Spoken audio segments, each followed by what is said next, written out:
So much pain, I'm like, when's it gonna stop? So much pain, cause my life's been a lot.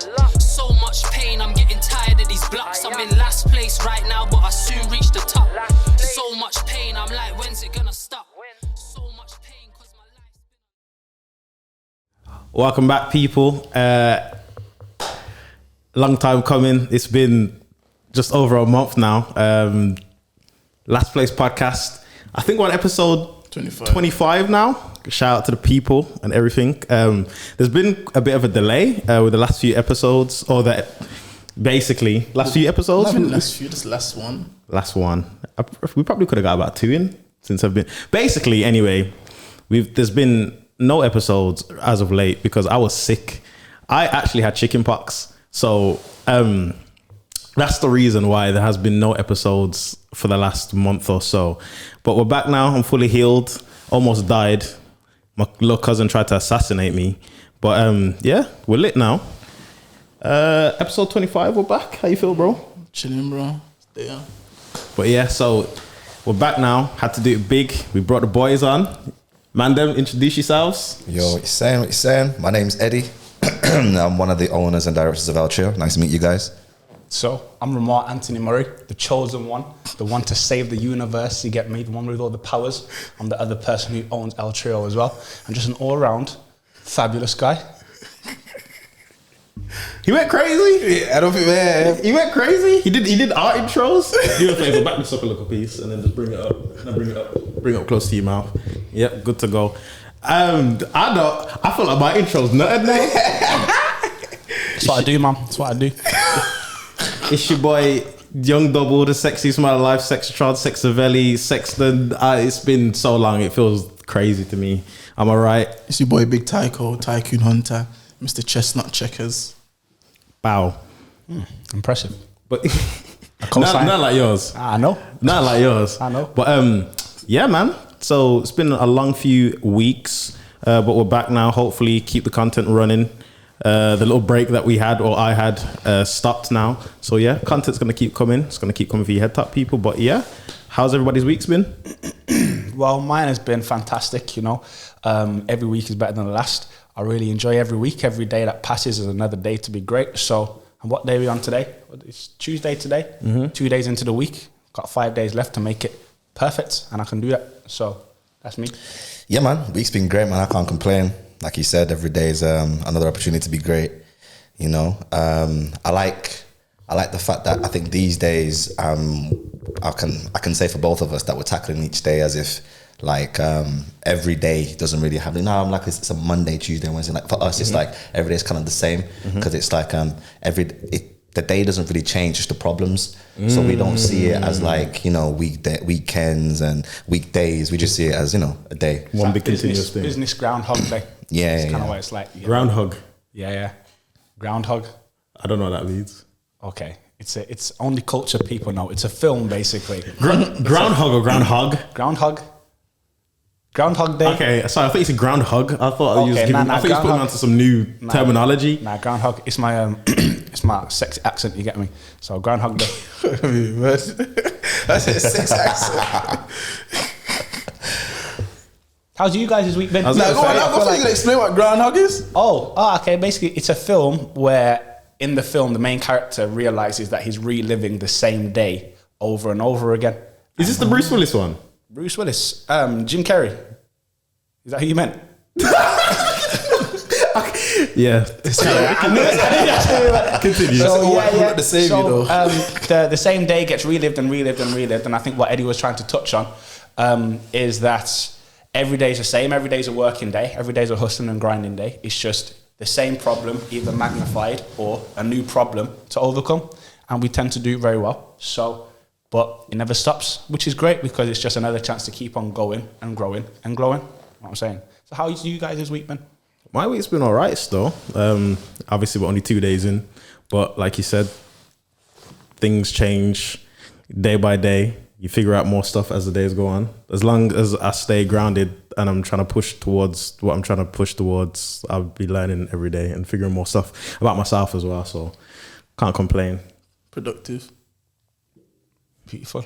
That was good. Fantastic. Very Yeah, man. That's the way. That's the way. That's chestnut checkers. Yeah, that's how we put it. But man, them talk to me bit more about yourselves. Actually, quick one. How do we know each other? Whoa, that's a good story, you know, because you know what? I feel like, me personally, I'm a guy that nobody knows. I feel like I just I just popped up in the scene out of nowhere. He's known. He's the known. You kind of did. To be honest. Yeah. He's known, but like I only came into the picture because of him. It's like everybody knew Ramar. You know, I said yes, Ramar, boom, boom, boom. And then all of a sudden it's Ramar and Eddie. And I said, and then I bet you any money, you don't even know where you know Eddie from. You just know, you just know that my man exists. How it is. But you know what it is though? It might have been like that, but because of how it is now, it's like I never knew Ramar without you. Yeah. That's how good the vibe is, you get me? You kind of deleted the memory of just like solo Ramar out of the picture for me. That's true. Sad, but you know what I mean? yeah. But I'm kind of like Morpheus, you get me? I saw the potential in him, so I was like, yo, do you want the red pill or the blue pill? Aikido. He chose the right one, and now I took him along for the journey, put him on, and now everybody knows him. So where did you put him on to? How do we know each other, all of us? So how I know you is I went to work at Club 101. Shout out to it, nightclub 101 nightclub. I went to work there, but I turned up in a black like muscle fit t-shirt to show the girl in, you get me? So I didn't know what to expect. So I turned up in a muscle fit t-shirt thinking I'm going to be working on the bar, and then the owner said, yo, I can't work on the bar like that because I need to have a white shirt, unbeknownst to me. And so I had to be put in the back just to pass the bottles out to people who wanted to give a bottle to someone. And I had my friend there, Shaq, to be with me, to show me the ropes. It was his job to show me the ropes. And he was, I don't know if he was doing the light technician stuff then, but I think he was a waste man in the building as well. I don't think he was rated either, you get me? So Hey, humble beginnings, bro. Yeah, humble beginnings, bro. Humble beginnings. Hey, I was always rated. Yeah, fair enough. Wow. That's how we know each other. Yeah. I know, to be fair, he was never on the floor. So yeah, it's wild still, because Ramon brought me along. He knew he wasn't rated, and nobody rated him. So you know what he did? He's clever, man. He was like, you know what? If nobody rates me, I'm gonna bring somebody who's also not rated. Exactly. And put him underneath me. So then he's at the bottom, and at least I'm at the middle. And then you know what? You know who that person was? Me. Master technician, Pep Guardiola. I'm saying, so yeah. So I became the man wasn't rated. Then he wasn't rated. I wasn't rated. What did you come and do? I think I didn't actually have a job, bro. I just came. It's like I just said, yo, can I bring my friend? And they were like, yeah. And then I brought him, and then I was like, yo, it's easy, man. Just gotta like pick up this and pick up that, and then just chill and talk to the girls and that. And then that's what he did, and that's what I did. But then I leveled up, helped him level up, and then but he had a girlfriend then, so he couldn't come as often. Yeah, it's rough, sad, man. It's actually deep, fam. Hey, how you not like that? I know, it's right. No, it's true, man. I was tangled, man. It's a dark place, man.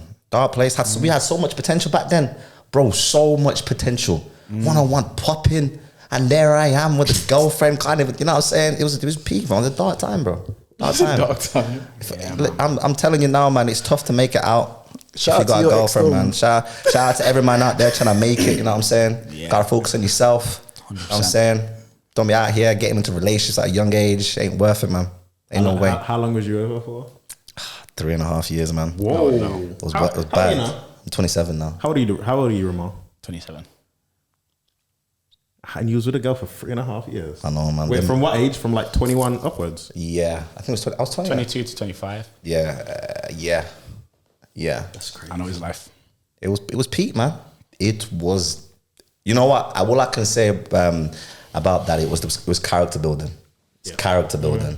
But I will not wish that upon anybody. No. Sound like you had a bad time, bro. It's not even because it was a bad time, bro. It's just that I believe that men should focus on themselves and becoming a strong male that provides.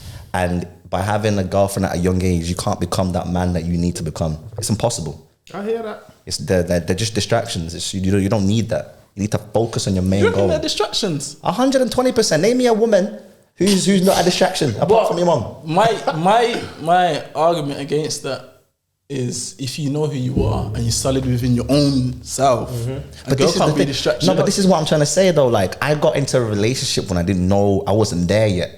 I wasn't the Dilson Antonio I am now. You know what your thing is, bro? Sorry to interrupt. You know what your thing is? You haven't been there yet. You get me? You're talking to OGs right now. Yeah, bro.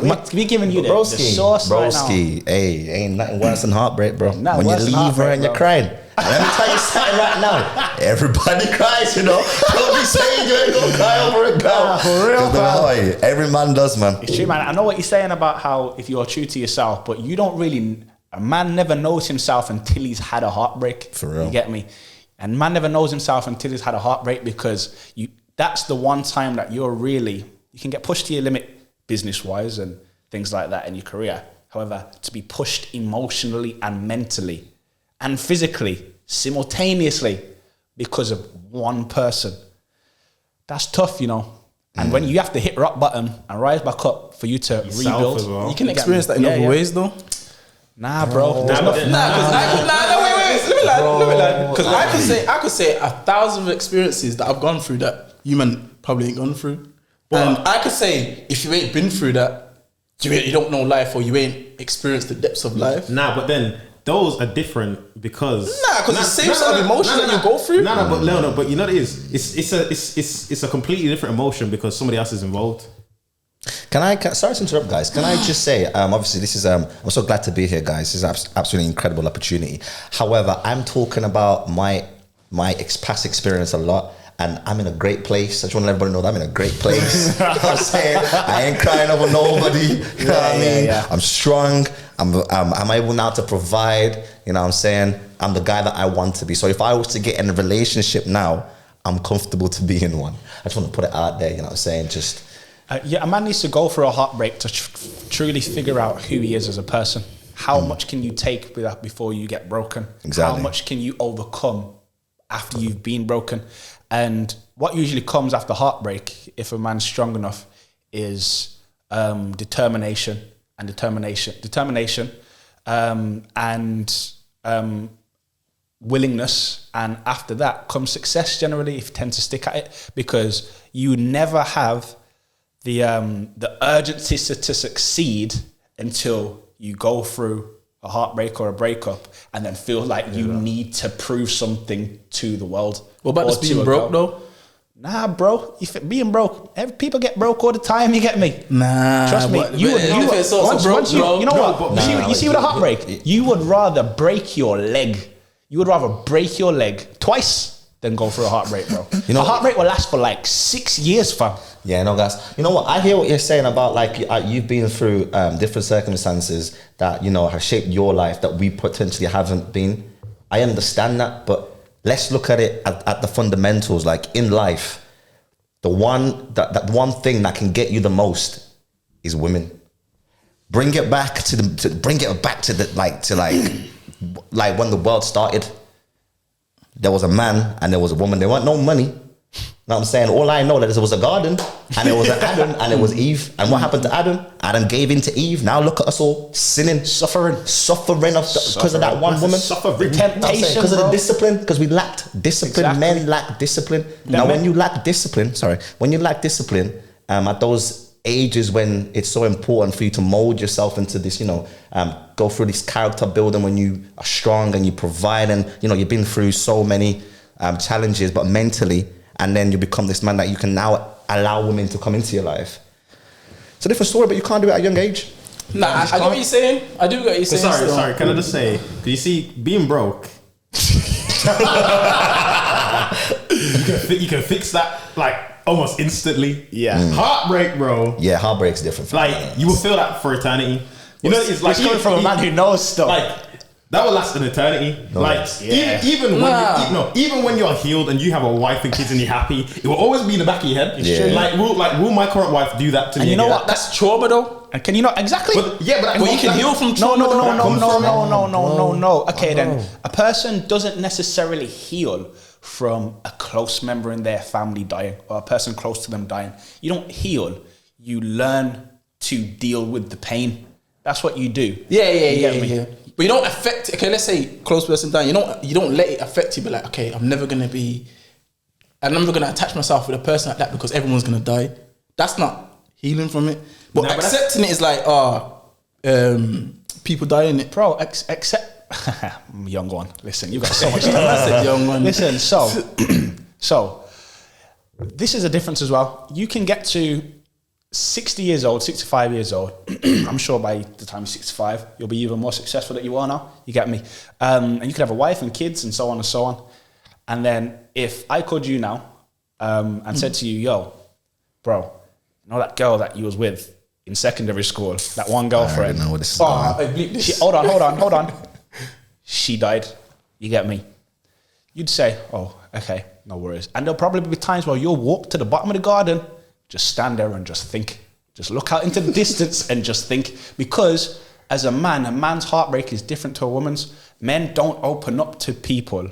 Men get the heartbreaking first one time, then try to refuse to open up again. So when you open up, it's very meaningful. Women get into relationships very blasé all the time. Whereas when you open up, you really open up. So I can agree with that. So the difference is a girl will probably hear that and she'll be like, oh, I don't care. I didn't like him anyway. I hated him. He did this and he did that. Guys wouldn't do that. No matter how long ago, a guy will always remember a girl that he's been with, whether it ended well or not, because whether you are heartbroken or not, you have an attachment and a certain level of affection to that person that will never go. You just move on. It's traumatic, but you move on. So someone who hasn't dealt with heartbreak, it's like death. You don't know what death's like because you haven't been through it. You actually have to go for it to know what it's like. And until you go from it, you're not a complete man. It's true, you know. It's true.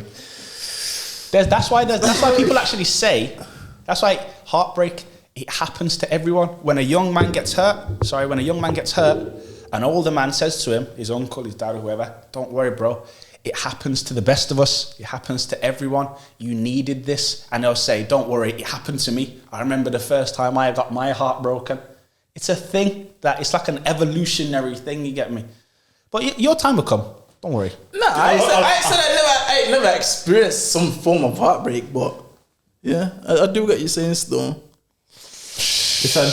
Maybe not on humans level, but in my own way, you get me? Yeah, but, Everyone's pain different. Everyone's To different. everyone's own degree. 100%. Definitely. 100%. We're just saying this because we can see what you're about to go through. We care about you, know bro. what I'm saying? Like, we care about you. you. Know the level of heartbreak that's waiting for you. It's round the corner, you know. It's right. It's like we look in your eyes and we see a man, just a strong, happy, good-looking man who's doing well for himself, who's just not ready for what's about to come and hit him. You get me? And it hits you like a sledgehammer, like a jackhammer, like a pedigree or a choke slam. You get me?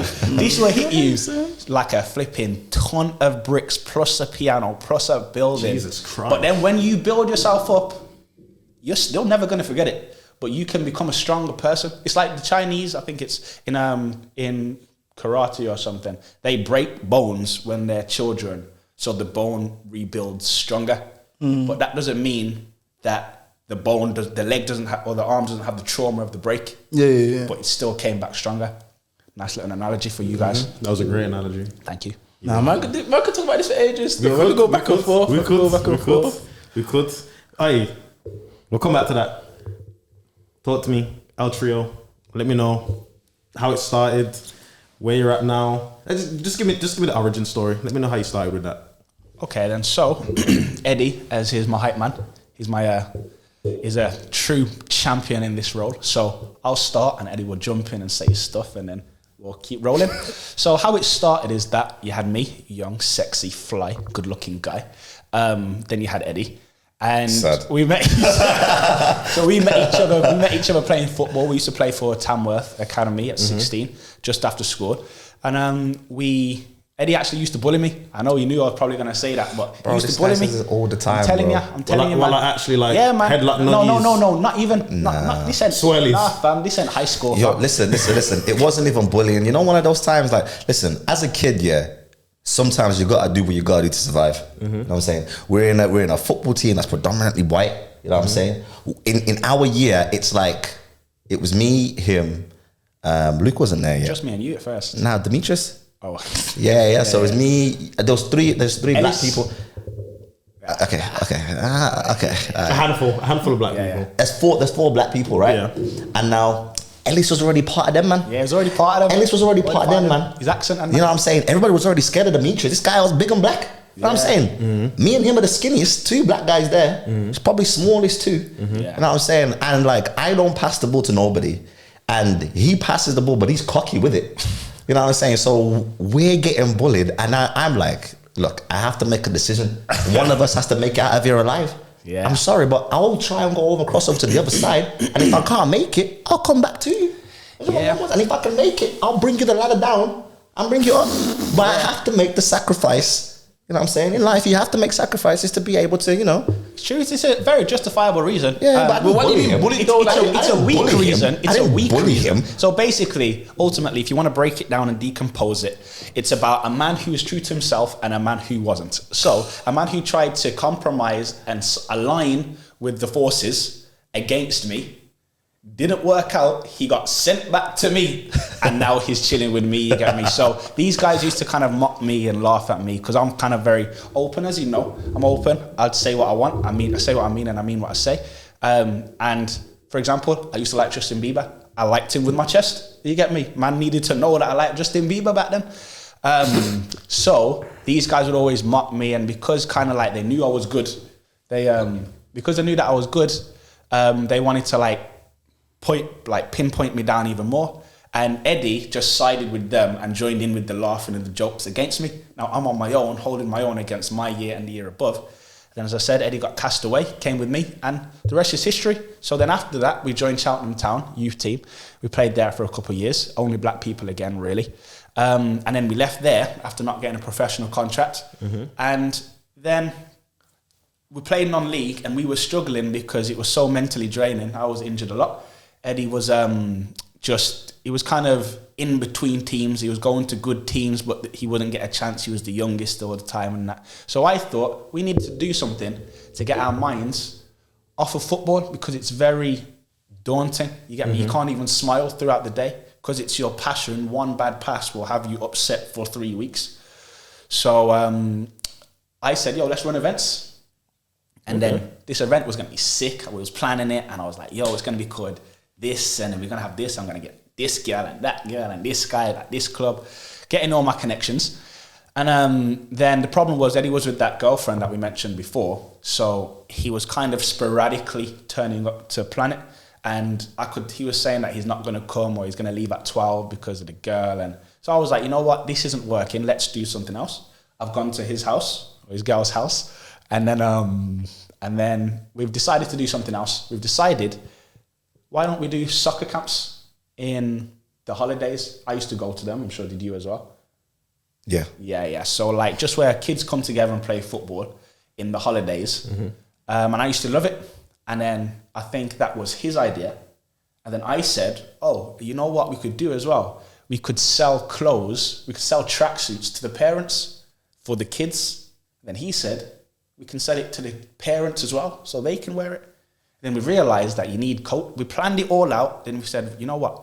I think we need coaching badges. Yeah, man. It was just all long. We looked at it. You know what it is? We planned it all out. We looked at it, saw everything that we needed, and we saw that it's not that it was long. It was just that we saw it and it was like, it's going to take X amount to get this, to do that. It's going to take X amount to do this, to do that. And overall, it's looking about 2 years to just start. So sorry, when you mean a coaching badge, do you mean like, like a security badge? Like you have to train and practice? So you need to get the qualifications that will allow you to coach children. Wow, okay. And to be fair, it was a split decision. Mm-hmm. I think Eddie said, wait, do we need coaching badges for this? He looked at me. We both looked to the side. Neither of us had it. Then Eddie said, shall we just sell clothes? I was like, yeah, come. And then he made it like that day pretty much, and then kicked on from there. So was this like your first entrepreneurial thing that both of you did? Yeah. Individually? Yeah. Oh, okay. Yeah. What age was this? 22. Yeah. Okay. I feel like the thing with us is we're very spontaneous, but it's not. We're not those type of people that spontaneous. You do something, then you leave it, and then and then like you do something else, you leave it, you do something else, and then you're left with like 30 different things that you just never completed. You're very streamlined. Yeah. And I think that streams from like the football as well, because we had so much discipline within football, and it's like There's so much competition within football, and that competition and that mind frame of like want to be the best and have to get there, have to do this, buy this, buy that, buy this. You take that and you put it into whatever we do. It's like we just hate failing. You know what I mean? And it's like when you start something with that spontaneous mind frame, let's do this clothing brand, and it's like day after that you start doing research. Oh, it's long, but I'm gonna have to do it anyway. You know what I'm saying? Everything that we did, that we learned from scratch. So it was really tough. Like, I'm not very techie with stuff and that, but I had to learn how to make websites from scratch. I had to learn how to use Illustrator. rmar didn't know nothing about, well, he knew already some stuff about social media and stuff, but he had to learn marketing, emails, speaking to people. I wasn't very used to speaking to people face to face or on emails. I had to learn that as well. So you get barriers and, stuff that could stop you in your conquest, but conquest. Yeah, some stuff that stops. The Final Fantasy issue, huh? Yeah, stuff. You get things that try to, God sends you things to test to see if you really want it. Okay. And it's what were some of the biggest challenges when you first come up with the idea? Then? So you know what? When we first came up with the idea, there was, everything's a challenge, but it's just about the difficulty of overcoming that challenge. Even driving to the studio where we're going to take the photo shoot is a challenge, but is the difficulty high? No, because you just drive it, you do it every day. So when we first started, we just Eddie bought these prototypes. Were they great? No, but kind of what Eddie brought was the willingness. Not to say I didn't have it, but Eddie brought his willingness to do that techie stuff in the background, to register the company, to find the suppliers and things like that. What I brought was the network. You get me? As you said, I'm a very known person. I brought the people that would buy the stuff, the people that would be attracted to the stuff, the people that would promote and market the stuff, the celebrities, the clubs that would help us with the stuff when it comes to branding and things like that. So the people that would post up the stuff. So I brought the branding and the marketing. Eddie brought the product. So we were kind of just chipping away, and it didn't really. It was when the lockdown came. Now listen to this, broski, because you're about to hear why heartbreak is. Yeah, man, you're about to hear the realest now. Go ahead. So you dibble and you dabble and you do everything you can, and then during the coronavirus times, 2020, shout out pandemic year. So during that time, we couldn't play football, really, could we? Plus, I had torn my ACL for the first time, so I was waiting for an operation. And then I got it in March, like a week before coronavirus lockdown first came. And as I was recovering, I ended up getting in a relationship. You get me? I was in a tough place. Like, it was locked down, my house was chaotic, and I was in pain. You get me? Got in a relationship. It was all hunky-dory. So you needed someone to rub on your leg? Yeah, but this is what I'm saying. She wasn't even in the country, so I don't know what I was playing at. Whoa. But shout out to her anyway. But then as time passed on, we were selling just online, making these little movements. And then we had a photo shoot in Lee Bank. We had a photo shoot in Lee Bank. We had two, one in the day, one in the night. And as we had finished the one in the day, we was just unpacking the stuff off the rail on the street. And about 6 cars kept driving past and saying, "Yo, are you selling that?" I was like, yeah. Yo, here's the website. Gave everyone dead business card that we had when we first started and that. And then I was like, "Yo, should we just sell this in town?" And Eddie was like, "Yeah." And then so we carried this, we drove somewhere far in town, deep in the trenches, carried it for like half an hour. I'm talking like 50 kg each in like boxes. Pulled up, just flipping, opened up outside of JD. And Eddie was like, I could tell Eddie was a bit nervous to get me. And I was like, "Bro, now we have to do this to get me. Let's just do it, fam." And then we've unpacked the stuff. We just had a table. We just had a rail. And then we were just chilling, just like waiting. And then people came up and we made like £120. When the person came up, I can tell Eddie was a bit nervous talking to him. So I was like, "Don't worry, I'll step in." I got the gift of the gab, spoke to him, got the sale, made like £120. And then afterwards, because that was a lot to us at the time, afterwards I was like, "Yo, let's do this every single day." Eddie was like, "Hell yeah." And then the next day I came with a table. My granddad gave me a portable table. The same rails, a DJ deck. I bought a speaker. Eddie bought like a portable battery pack to plug the speaker into. So how did you manage to have all this equipment just you just ready? make it work, fam. It was like he was destined to do this. This is what I'm saying. Like, man, everyone has the tools to have the tools. Yeah. So wait, I was thinking, don't you need permit to do that in town? Listen, we'll get to that, man. Yeah, man. It's like, this is what I'm saying when I was like, we're very much spontaneous. Like, it's like we think and we act straight away. There's no considering. Yeah. In an instance, everything's been considered, and we still do it. You get me? So then when we came the next day, we was doing it. Now we got the music and we're jazzing and that Eddie's button a little dance. You get me? So then someone came up to us that day and said, "Yo, this is really amazing. I've got a shop down by New Street. Can you guys do this outside my shop? And I'll give you £50 a night for the weekend." We was like, calm. She was like, "When can you start?" We was like, "We'll come today." So we did it in the day, went home, ate, went back to town, did it in the night from like 9 o'clock till 2 o'clock. Next day, Eddie went to football. I don't think he was at football yet, but did it again the next day. Then the next day, then every day we was going to town. But you said this is COVID time, so you're not even working on nothing, innit? Nah, so this was no jobs, bro. Bro, listen, Job. fam, my bro. Job. Listen, I think we went. Did we go for the breakup yet? Nah. But it was like but it was still COVID time, so I couldn't go to work. Clubs are all closed, so there was no way to actually do anything like that. We hadn't gone all. Did we go? Nah, not yet. I had always known, like, that a job, like a 9 to 5, was not going to be my destiny. So when I was working at 101, that was all I was doing. You get me? So when alongside football. Oh yeah, I was getting paid for football as well, but I knew that either football or something else or both. So when I left 101 because I had the knee operation, I never worked again since, and I never had football again since either, because I was injured for like 10 months. But in that time, the lockdown lifted in maybe June, and that's when we started being in the streets. Then as it started to continue, I remember that first weekend we made about £450, and we was like, God damn, yo, we need to be on this every single day, all day, constantly, you get me? So we just did that, and he had his girl and I had my girl, and this is what I'm saying, there's some issues, like his girl's telling him, yo, if you go out to the streets, me and you are over, all this kind of stuff, and he was going to do it, but then he manned up. My mum called him and said, yo, you better flipping fix up, you get me? But so my issues were kind of different. I had my girl coming and just embarrassing me, you get me, making me feel bad while I'm there, basically. But ultimately, towards the end, I remember I had to make a video. We had to make a video for the TikTok or something. And I warned my girl, yo, I'm about to post a TikTok. It's a bit controversial. It's about, in one of the questions in the TikTok, the question asks, do you prefer your wifey or hoes? You get me? And you had to go to the side on which one.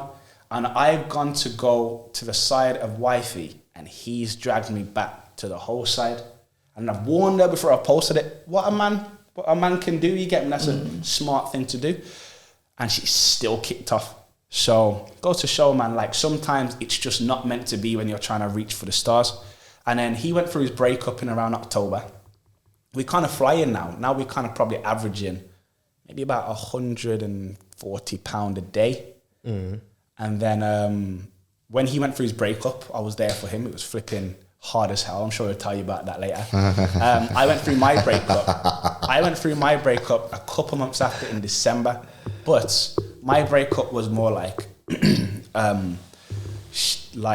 because now my boy's single, I'm not saying that I'm trying to be single, but he hasn't been single for 4 years, and I've been single for a lot of the time in that time. Now, because he never got to become the guy that I wanted him to become and the guy that I knew he could become, I want to be able to help him do it. So maybe my relationship with my girl differed because of the type of energy I was putting into it then. But nonetheless, we split up in January, and then we said, yo, F that.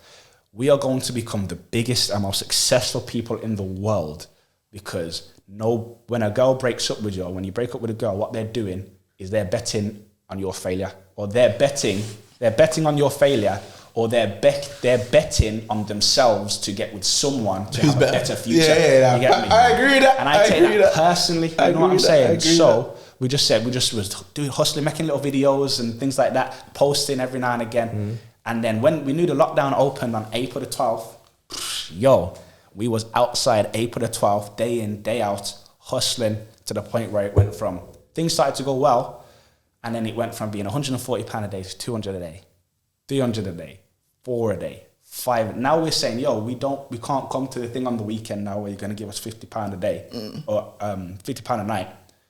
Like, we don't need that now. We need to focus on this. Yeah. So it's 400 a day, 5 a day, 6 a day. Now suddenly we start to see people walking around, like wearing it in town. We're selling something to people and we're opposite Primark. Primark asked us to be opposite them. And we're selling something to people, seeing them go into Primark, get changed, come out wearing the stuff we've just sold them. So at this, how much are you selling your things for? So at the time, this is what I'm saying, you got to back yourself as well, because we could have easily sold things for £10, £15, 100. But we said, nah, we know our stuff. We consider it as luxury, high-end streetwear. It's not anime. It's not just streetwear. We believe we found a niche in the market, which we tapped into before most others did or anyone else did. So we were selling our stuff for a t-shirt at first was £35, but for you can have it for 30. Okay, a hat was £20, but I'll give it you for 15, but don't tell no one, you get me? This is what it was like, true kind of hustling. Because how this kind of came along was one time at the top of my road, me and Eddie was there in the car, we was waiting for something, and outside McDonald's, I've come out the back and I've lifted up my boots. I had clothes in there, we was looking in it. These guys came up and was like, yo, are you selling that? And I was like, yeah, man, come take a look at what we got, you get me? We got this, we got that. And this was like 2019, early, before the streets. And when they came, we sold them, we made about £120, £130, when the stuff was like £15, £20. And then I remember I went home after that, and I went in the kitchen, my mum was there, my granddad was there, and I was like, yo, listen, this time next year, we'll be millionaires. I'm telling you, you get me? This time next year, we'll be millionaires. And they were like, because that's, I don't know if you know Only Fools and Horses, Dow Boy, that's his favourite quote. And he's like a wheeler and dealer. He does that selling, and I love that show. So he's saying that, so I'm saying that because I'm doing what he's doing. And since then, I just had the flipping grind, and he had the grind, and we've been doing it just 4 a day, 5 a day, 6 a day. Just popped off, man. So that's kind of how we started to have that curve of coming up. Just the persistence and the continuation of grinding. So is this at the time you have no website or nothing? It's just straight on the streets that you're selling from?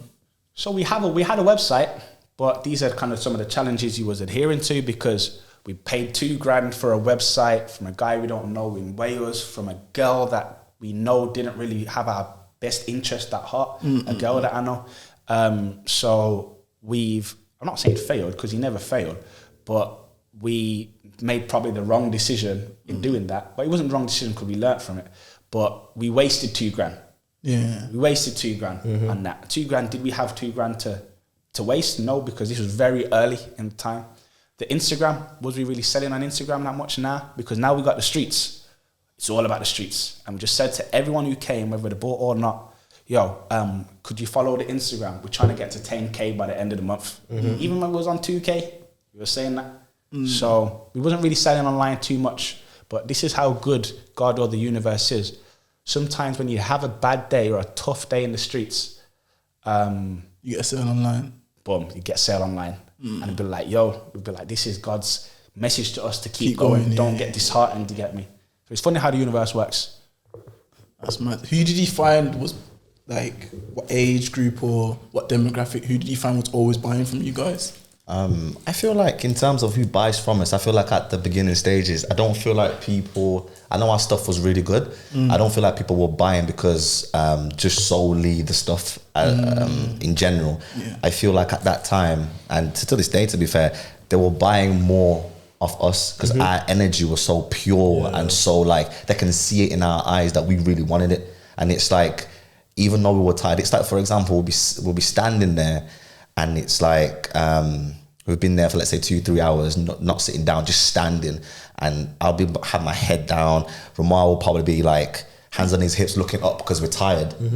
All of a sudden, the customer will come up and it's smiles, bubbly, jumping. You know what I'm saying? Straight back to it. And it's like, yes, they like the clothes, and you know, you can get customers from like 13 that want the hat and leave with the hat, or you can get customers that are like 34 and say, you know what, I respect the hustle, I respect the grind, give me one of your t-shirts. So when we were starting off, it was pure sheer hunger that people will come in and appreciate, and they invested in us and obviously our brand. So what do you feel like you learned from that? Because you said you was on it, but you kind of had to like I feel confident in it. Yeah, I feel like with me, obviously I grew up like just very timid.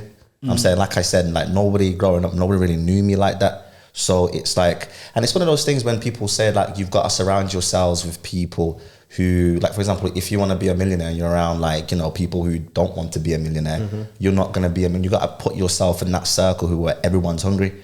So, like when I was with Ramar's a very confident person. Ramar doesn't really doubt himself. You know what I'm saying? And it's like, I put myself around him. So when we first started doing the streets and selling on the street, I wasn't so confident.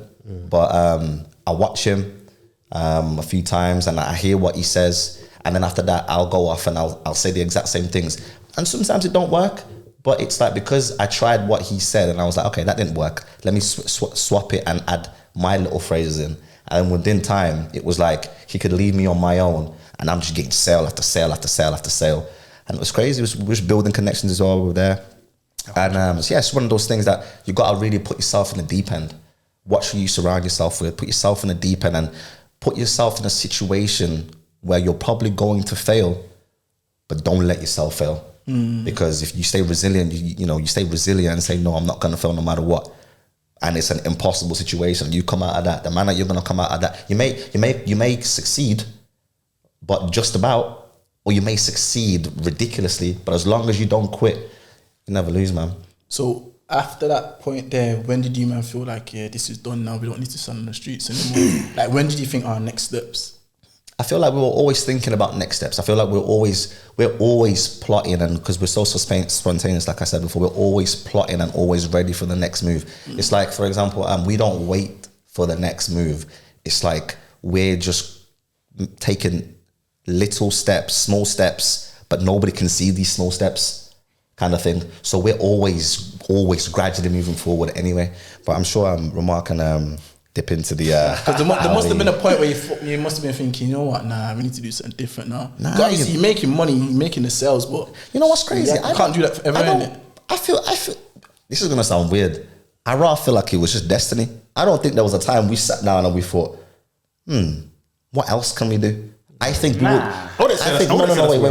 Wait. No, hear me out. I'm not saying we sat down and we said what else we can do. I'm saying we were so... It's like we were going so fast. It's like it came to a point where the opportunities just came, and it's like, you know, when you're... it's like... I can only explain it in like a football snowball sense. Or like a snowball going down. Kind of like that, but I can explain it better in a football sense. You know, when you train so hard in like sport, or I train hard in football, so I'm going to put it in football terms. You know, when you train so hard in like football, and it's like after a couple games, everything's just second nature.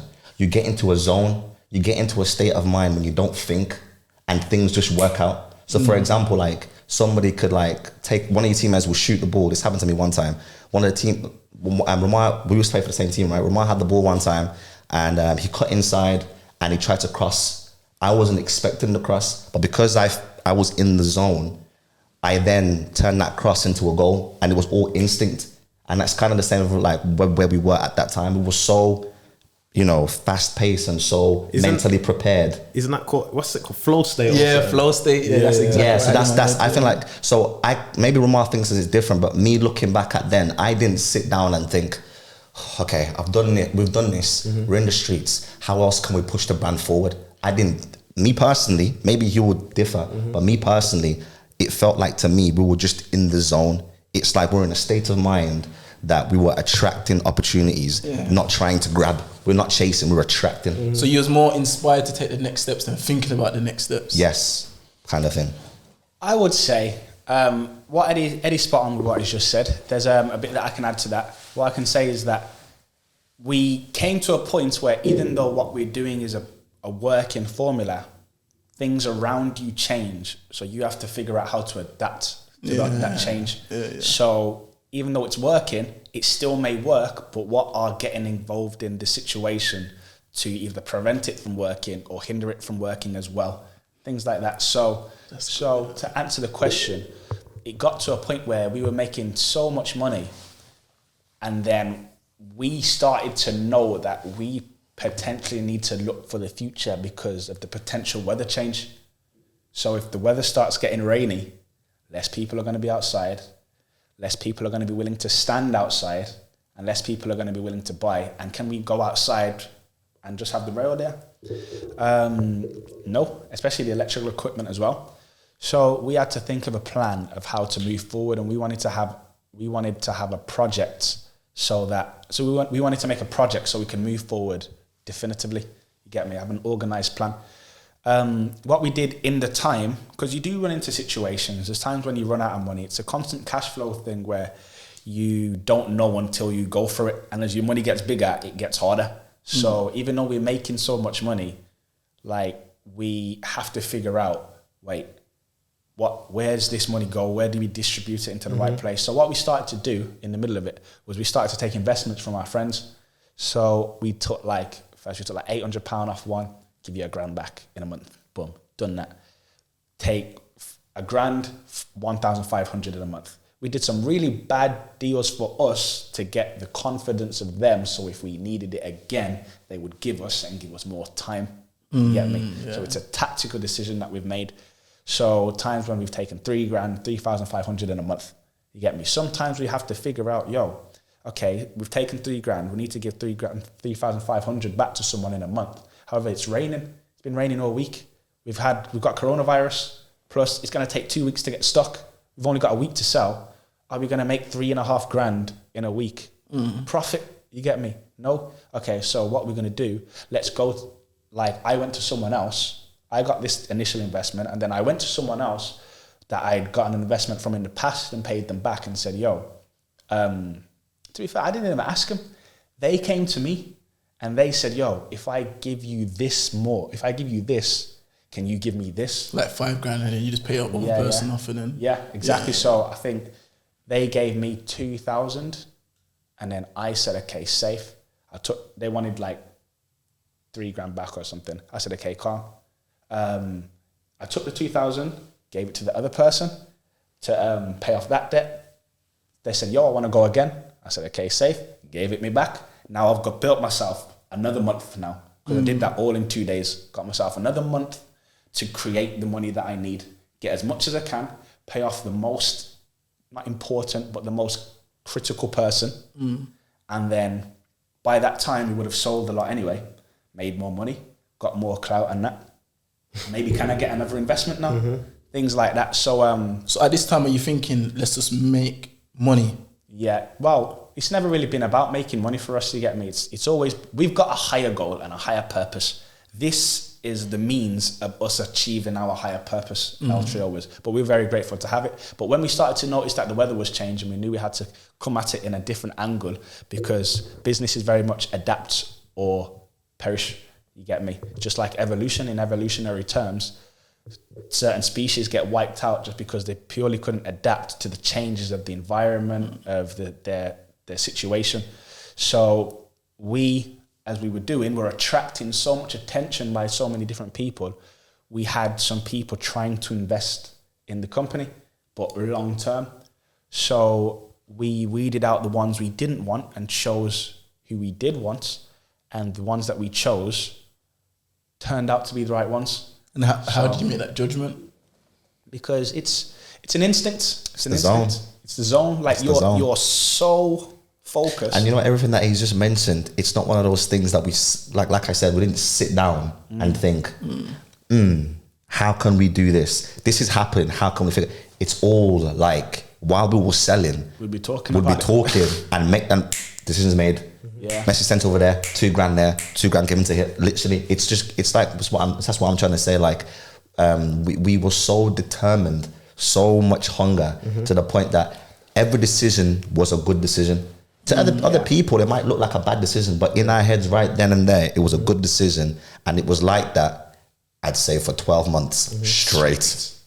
Every decision was a good decision because we were just literally in that zone of like, and we wasn't even like, wasn't distracted.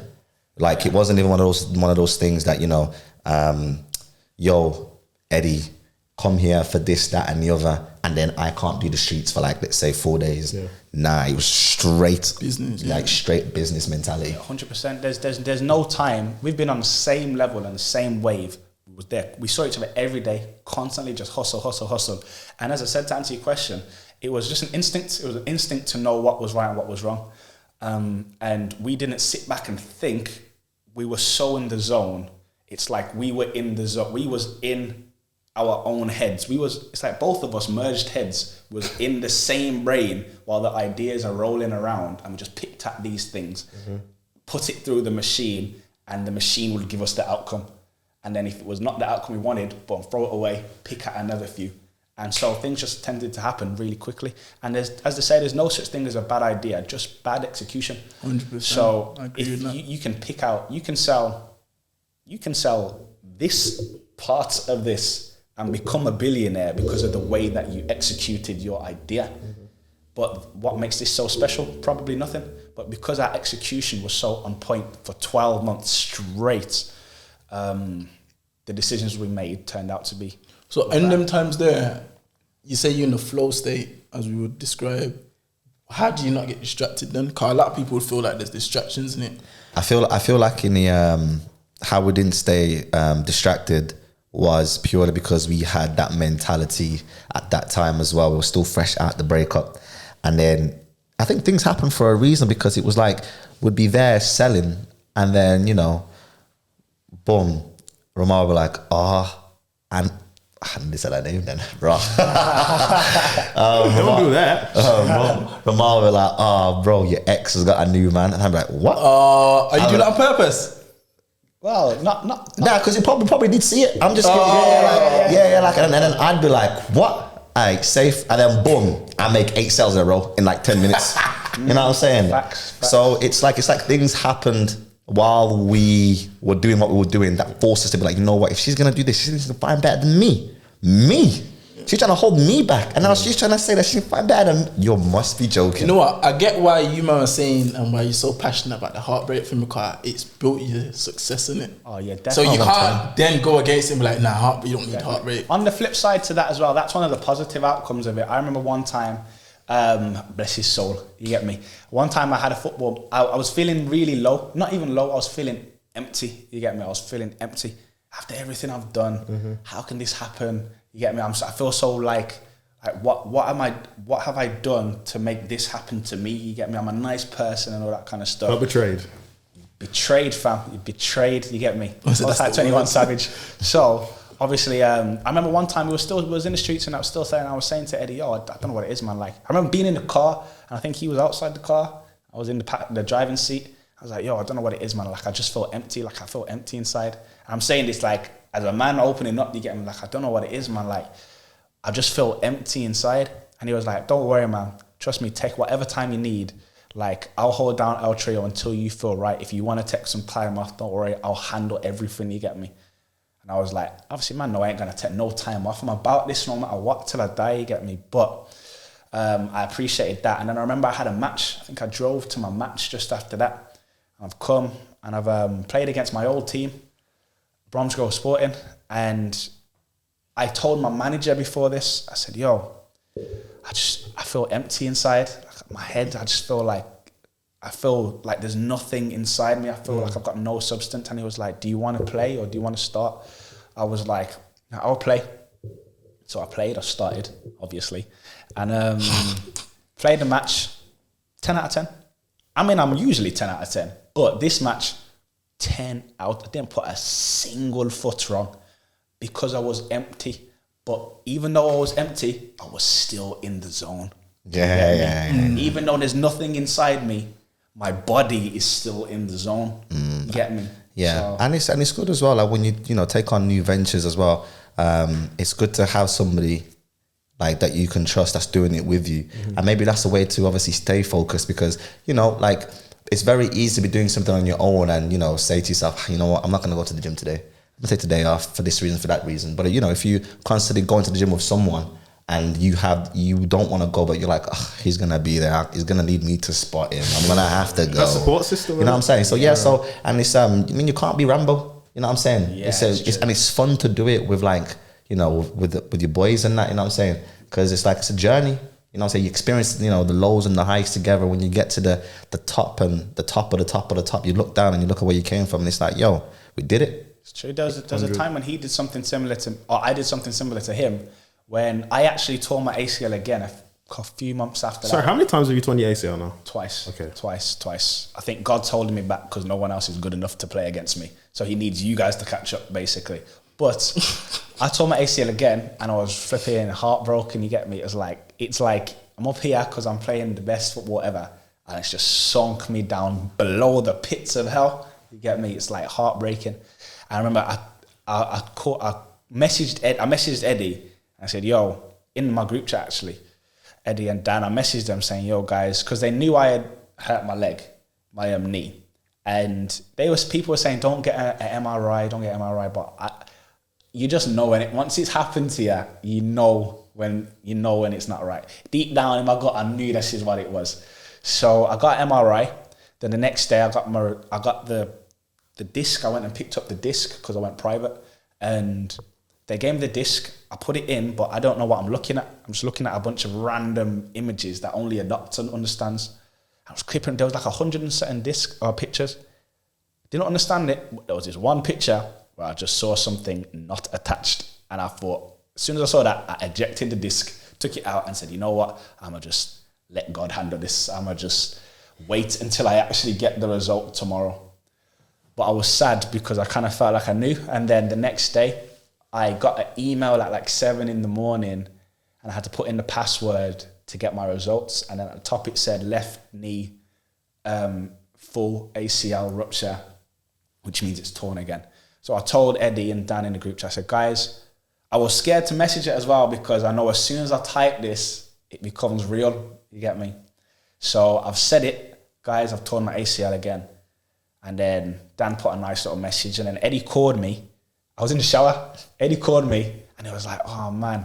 And I didn't want to answer the phone. No, I didn't want to. I was hesitant to answer the phone because I know that Eddie's going to be hurt to hear this, to know this. Mm-hmm. And I know that he's going to try his best to console me. So now I'm thinking I need to make him know that I've got this. So he's saying, yo, I'm sorry to hear that, rare. And I was like, don't worry, bro. I'm still going to be in the streets today. I'm still going to be out here working. I'm not going to miss a step. He was like, yo, you don't have to. I was like, don't worry, bro. I'm in this for life. So I've gone out into the streets. I've done it. Got my mind off it. Dan's ended up coming and helping. Came, hugged me and that. He said, yo, if anyone can do this, it's you. So I then stopped playing football. I had that good support system. I stopped playing football until I got my next operation. And in that time, I allowed Eddie to keep on going to play football. Tuesday, Thursday, Saturday. But whenever he went, I'd be so sad. I'd make sure that by the time he'd come back, he'd see progression in the business, no matter what it was. Just more money, more sales, something. Then one day he went, it was Gay Pride actually. He couldn't come to do the streets on a Saturday and it was the busiest day. Went there myself, well, with my sisters, and made like 1,300 in one day. That's the most we've ever made. And I couldn't wait to tell him, you get me? I was there giving my number out to man and that, you get me? I was there like flirting with guys like, yo, this looks good on you know? Like by any means, I wanted to just make sure that he knew, but he could count on me, you get me? Real bag chaser. Yeah, exactly. And then funnily enough, we went to 101 like later that day. Yeah. And then Eddie got flipping drunk in a wheelchair in the medical part. Was that on his day? birthday? Yeah, we were showing up. That's right side. That's the day I found him. Oh, was he? Yeah, on the floor. And by the elevator. At the back. Yeah. I thought this geezer died, you know. Yeah. And I was just there. I was like, yo. I was like, Eddie. Man.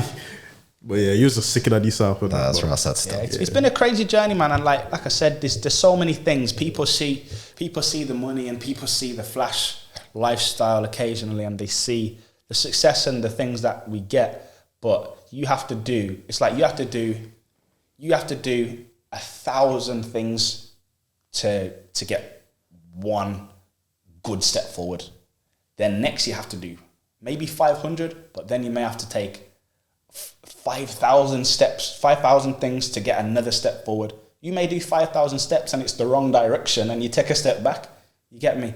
So there's people say to us, or people try to portray us sometimes, some people, not everybody, that we come across as arrogant or something like that. And we're not arrogant in the slightest. It's just if you had overcome what we had overcome, you'd also have belief in yourself. So it's a sense of confidence and belief in yourself when you've overcome so many things. It's like I watched a video today, Nemanja Vidic, why he's such a good defender, and he actually went through a war in the growing up in Serbia, and then he came to the Premier League and became the best Premier League defender probably ever. And he's so aggressive in that because this guy was fighting a war. If you had to deal with a war, heading a ball is not going to be too much of a problem for you. So there's a lot of misconceptions when it comes to these things. And as you know, especially in Birmingham, a lot of people want to prey on your downfall and don't want you to succeed. They want you to succeed, but not above them. And we're not looking at anybody that we're trying to succeed beyond. We've got our own destiny. This is everyone maybe, and we know that we're just here. Jay-Z says I had to get off the boat so I could walk on water, and that's our exact mentality. We want to be somewhere where there's probably no better than anyone else. We're not saying it's any better than anyone else, but our calling is our calling. And maybe we have our own individual, in particular callings, which we don't share, but either way, we're going to help each other get to it. And we're grateful for everyone who's been on the journey with us and who's going to come along. And if you've come along and you've dropped off, fair enough, understandable. Or if you weren't there to start with, fair enough. Everyone's got their own life in it. Not everyone's going to support you, but if anyone's listening to this and needs some motivation or inspiration, only you can save yourself. You get me? He's got a tattoo that says, become your own hero. And sometimes in these animes, friends turn to enemies. Enemies become friends. Life is a marathon, not a sprint. So just because you get somewhere doesn't mean you're going to stay there. So you just have to keep adapting. Real spit. So we did all of that. We spoke on all of the sales, how you started in the streets and stuff. What does 3LTRIO mean? So 3LTRIO means I reckon should we talk the truth? Yo. It's a madness still, because this obviously goes back to how we just so what's the term? Snowball? What did you say? Snowball the term? effect. Nah, they mentioned flow state. Flow state, because we're so stuck into that. We're just constantly adapting going forward. They first started off because there was actually 3 of us in the company. Okay, yeah. I thought so. Yeah. So there was 3 of us in the company, and unfortunately we had to let one of our friends go just because purely he was too busy and he obviously couldn't commit at the time. And he obviously agreed, and we were like, that's fine. So because 3LTRIO was actually the name of our group chat. So it just goes to show us, exactly. Okay. Because I made the group chat and it was me, rmar, and our friend, and sad. Yeah, because I don't want to bait man out. You get me? You're not cool with him no more. We are 100%, but I don't want people knowing that. Shout him out. Dan, bro. Shout out to the broski. Dan, I coach you, fam. Yo, we love you, fam. Yeah, anyway, man. Which Dan? Dan? Dancer Dan. Yeah. Dancing Dan. For The real. one that's always dancing in the club. Yeah, that guy. And he's like this all the time. Yeah, man. Shout out Dan. Nah, for real. So obviously we were all 3 of us still are very close, but we were very close back then. And I remember I wanted to call this group chat something different, and I thought about 3 Musketeers. And I was like, nah, that sounds wet, man. It sounds a bit too corny. So I was like 3LTRIO, which means the 3 anyway. The 3, yeah. Mm-hmm. And it just goes to show as well, if you're thinking about starting a clothing brand, it doesn't have to be anything don't put too much thought on it. Just go with the flow sometimes. Nike, Adidas, 3LTRIO. I mean, just think of a word and make sure that the branding behind it backs it. Adidas is the start of the 2 owners' names put together, I'm pretty sure. So until this day, people still can't say Nike. Yeah, exactly. So you've actually got, because it is actually Nike. No, there you go. You've got to be creative with the branding, because it started off as El Trio means the three, because there's three of us. Then Dan departed, and then it turned into El Trio means me, Eddie, and the customers. So now when people ask what does it mean, when a customer asks that, I'm like, well, I'm glad you asked, you get me. So El Trio, the three the E's turned around to make a three. El means the in Spanish, trio means three, so it's the trio, El Trio, three, trio. Also, who's the three people? Have a guess. You. Carry on. Him. Okay. Who else? And then we'd say the customers, or we'd say, yo, if you get it right, we'll give you a free hat or something. So it's all about branding, all of it. So, and you don't have, like I said, you don't have to have all the ideas at your disposal. It's a journey. Neither of us went to business school. We didn't even do business in school. We're still learning business to this day. Exactly. Every day is a challenge. Like things, just like with heartbreak or the pain, what I said, you don't heal from the pain. You don't heal from it. You learn how to handle the pain. You don't heal from business. It's like an addiction. You don't overcome an addiction and not be addicted anymore. You just learn to deal with the pain that comes with an addiction. So you don't become an expert at business, because it changes all the time. Every day you have to take as a new day. So a new challenge comes every day. So business it's not for everyone, but everyone can do it. Yeah. So in terms of what the El Trio actually stands for now, so at first it was, me, rmar, and Dan. Then rmar, one day a customer asked, and rmar just freestyled and said that it's me, him, and the customer. Then it was that for like a year and a half. Stuck, yeah. Man just freestyled it, and I was like, you know what? Yeah, let's keep it going. And then now we've managed to get some people on board to help us out on our journey. So it's really exciting times it's hard, very hard, because obviously we're transitioning from a store where we're known for, and everybody to this day is asking where the store, are you going to get a new store and all this kind of stuff. So we're trying to keep as not leak out as much information as possible. But now it stands for me, him, and our exciting new shareholder. So obviously now we're going to be moving forward in that direction. And it seems very, very, very exciting. Obviously, like the future's looking bright. Talk about the store though. Talk about the store. Like why not go? Because most people go online and it no overheads. Blah blah blah. Yeah. Why a store? But you know why? Especially in Bullring as well. Because we're far from the rest, bro. Remember that? You get me? That's our slogan. Far from the rest. Most people would have done that, but we ain't most people, bro. Most people wouldn't sell in the street. Most people wouldn't sell in the street. Our personal brand went down, fam. We risked it all. My mum was out here telling me like, yo, stop selling in the street.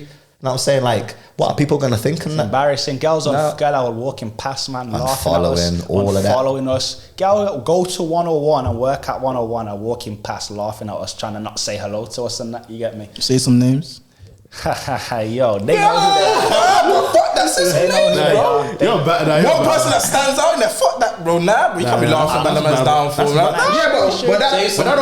But that don't matter, because these men are where they're at right now. You're better than me. You better than me. I don't say some names, bro. You know what? Both of you are right, because in one aspect they should be held accountable for their actions, and two, things have worked out. But either way, they know who they are, and you know what? Chances are they don't know who they are, because a lot of girls can dodge accountability with all of their power. You get me? So either way, it's fine. Yeah.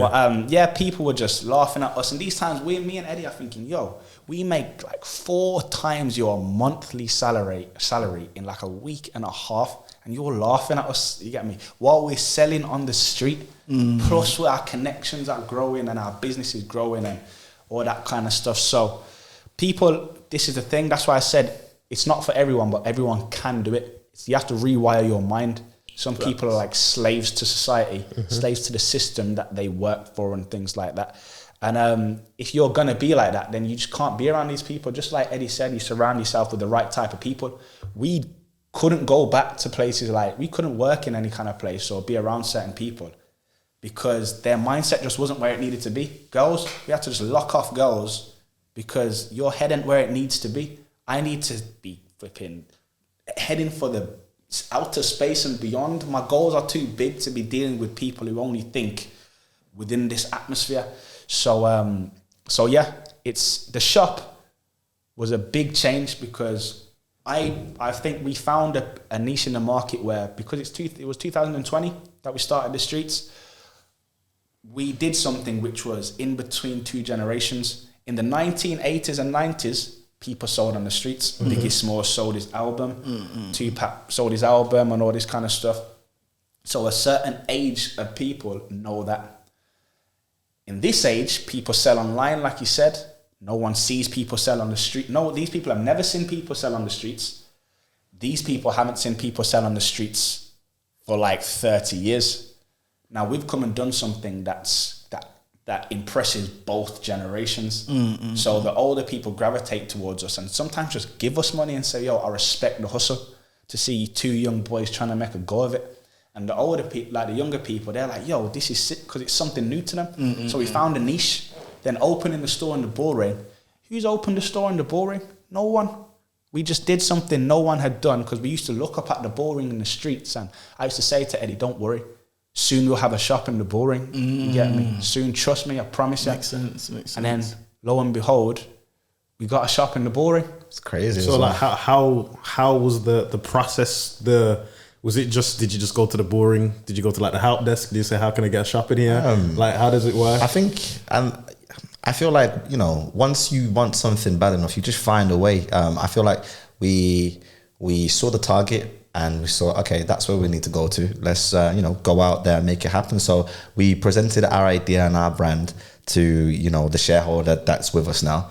And he saw the brand, what we stood for, what 3LTRIO was, the attraction we got from it, the hype, the build, everything from it. And he was like, you know what, you guys are going places now, for real, I'm down for this, ride or die. And he became a ride or die 3LTRIO. Like, I'm talking about this guy, gotta remember, man, this guy's already made it. You know what I mean? This guy's a multi-millionaire. You know what I'm saying? And he's like, yeah, man, let's do it. Like, he's doing stuff like that, and like, he's excited, and it's good to see. You know what I'm saying? So we presented to him. He was like, yeah, man, let's run it.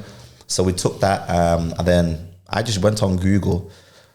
I just got a number, rang it, emailed, rang, until I got to the right person, presented the offer, made the whole package deal, sent it off, and then, got a response, and we got the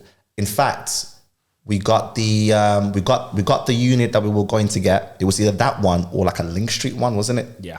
And we chose the main one. The one with the biggest risk, but the biggest reward if we made it work. Yeah. And we made it work. So thankfully, the Bullring was sensational. It was brilliant. Like, see, back then when we were on the streets, like, no man really rated us, but the one that rated us were real ones. See, when man got the shot, everybody. Now them girls that was walking past, they weren't walking past no more. Yeah, they were walking into the shot. Oh, you got a shot? Yeah, that's right. The boys up now. What now? And now it's like, then it was like, girl or Messi just saying, I just seen someone wearing your t-shirt in Manchester. I'm so proud, and all these kind of things. Taking pictures of someone in the club wearing it, and they're like, oh my gosh, look, it's your brand. And it's like, where was this energy before? You get me? But we expected this. It's like we went from just real ones, like just the streets supporting us when we was on the streets, to everybody supporting us when we had the shop. Besides those, the minority of people who also know who they are, that were hating and preying on our downfall. I got a good question then. You don't might understand this differently, innit? But like, in them situations there, how do you not make decisions that are more like to show other people, yeah, this is what we're doing, that versus like a business decision, if that makes sense? Because you might be in a situation where you might think, yo, this might not be good, but fuck it, we need to show people what we're going. How do you control that on your journey, innit? You know what? That's a very good question. I know you'd think like that. It's a very good question, because we need to make sure that we're not doing things for show. We're not doing things for the benefit of our ego. You get me? So because we grind so hard and hustle so hard, I'm talking every second of every day, every single day, our decisions, no matter what they are good. However, it got to a point where, and this is this links in with the shop as well. The shop was amazing, but god damn, I ain't trying to do that again right now. You get me? Like the shop, it's like you got to think of the people that we're surrounded by. Breitling, Lego, Goldsmiths, H&M. These are billion-dollar companies who have thousands of shops around the world. Whether this one does well or not, they're not too fussed. Yeah, no, facts. And they've already got they've got a cash reserve of probably like 960 million. If one goes wrong, okay, safe, take it out, put it somewhere else. This is our only one. So we've got to make this work. So now, when we were selling on the street and had no overheads, now we've got a shop. Our bills are like 190 grand, and that. So we went from our bills being 2 grand, maybe 3 grand, to like 40 grand a month. Now you got to make sure the money's coming in regardless. You got people to pay. These people are paying for their families, their houses, and things like that. We've got to pay for our own life as well. Plus, we've got to pay to keep the business moving forward and growing, not just sustaining where it is. So when things like that happen, you take on so much responsibility. You're moving so fast. You're forced to learn. So then we started to learn, why after a month or two, why is this so tough? So we ran out of stock in May. We opened in the middle of April, which is tough anyway. The middle of the month, not everyone's got money. Still made about 12 grand or something, so it was really good. But then after that, my uncle called me a few days later saying, how's it going? I was like, it's got a couple of weeks. He was like, I said, it's going great. He said, just know, no matter what, the same day of the opening day, he said, no matter what, you're going to see a dip. Don't get disheartened. And I was like, nah, man, it's fine. Don't worry, I'm ready. I know that's going to come. I'm ready for it. So we've taken it on. We're moving forward. And things are kind of going side to side. One day's great. One day's really not. I remember one Friday, we only made like £400. One of the first Fridays, I was like, what the heck? Less than you make on the streets. Yeah, like it was shocking. You get me? But and then we were probably a bit harsher on the staff that we could have been, because we weren't there at the time and we were still learning that some days are just less busy than others. So then we ran out of stock in like the middle of May. Then we made only like 4 grand in that week. So we had to find a way to get the money to get the stock, because we didn't know about delaying bills and things like that. And then June came, boom, flying. July, flying. August, flying. September, dry. October, dry.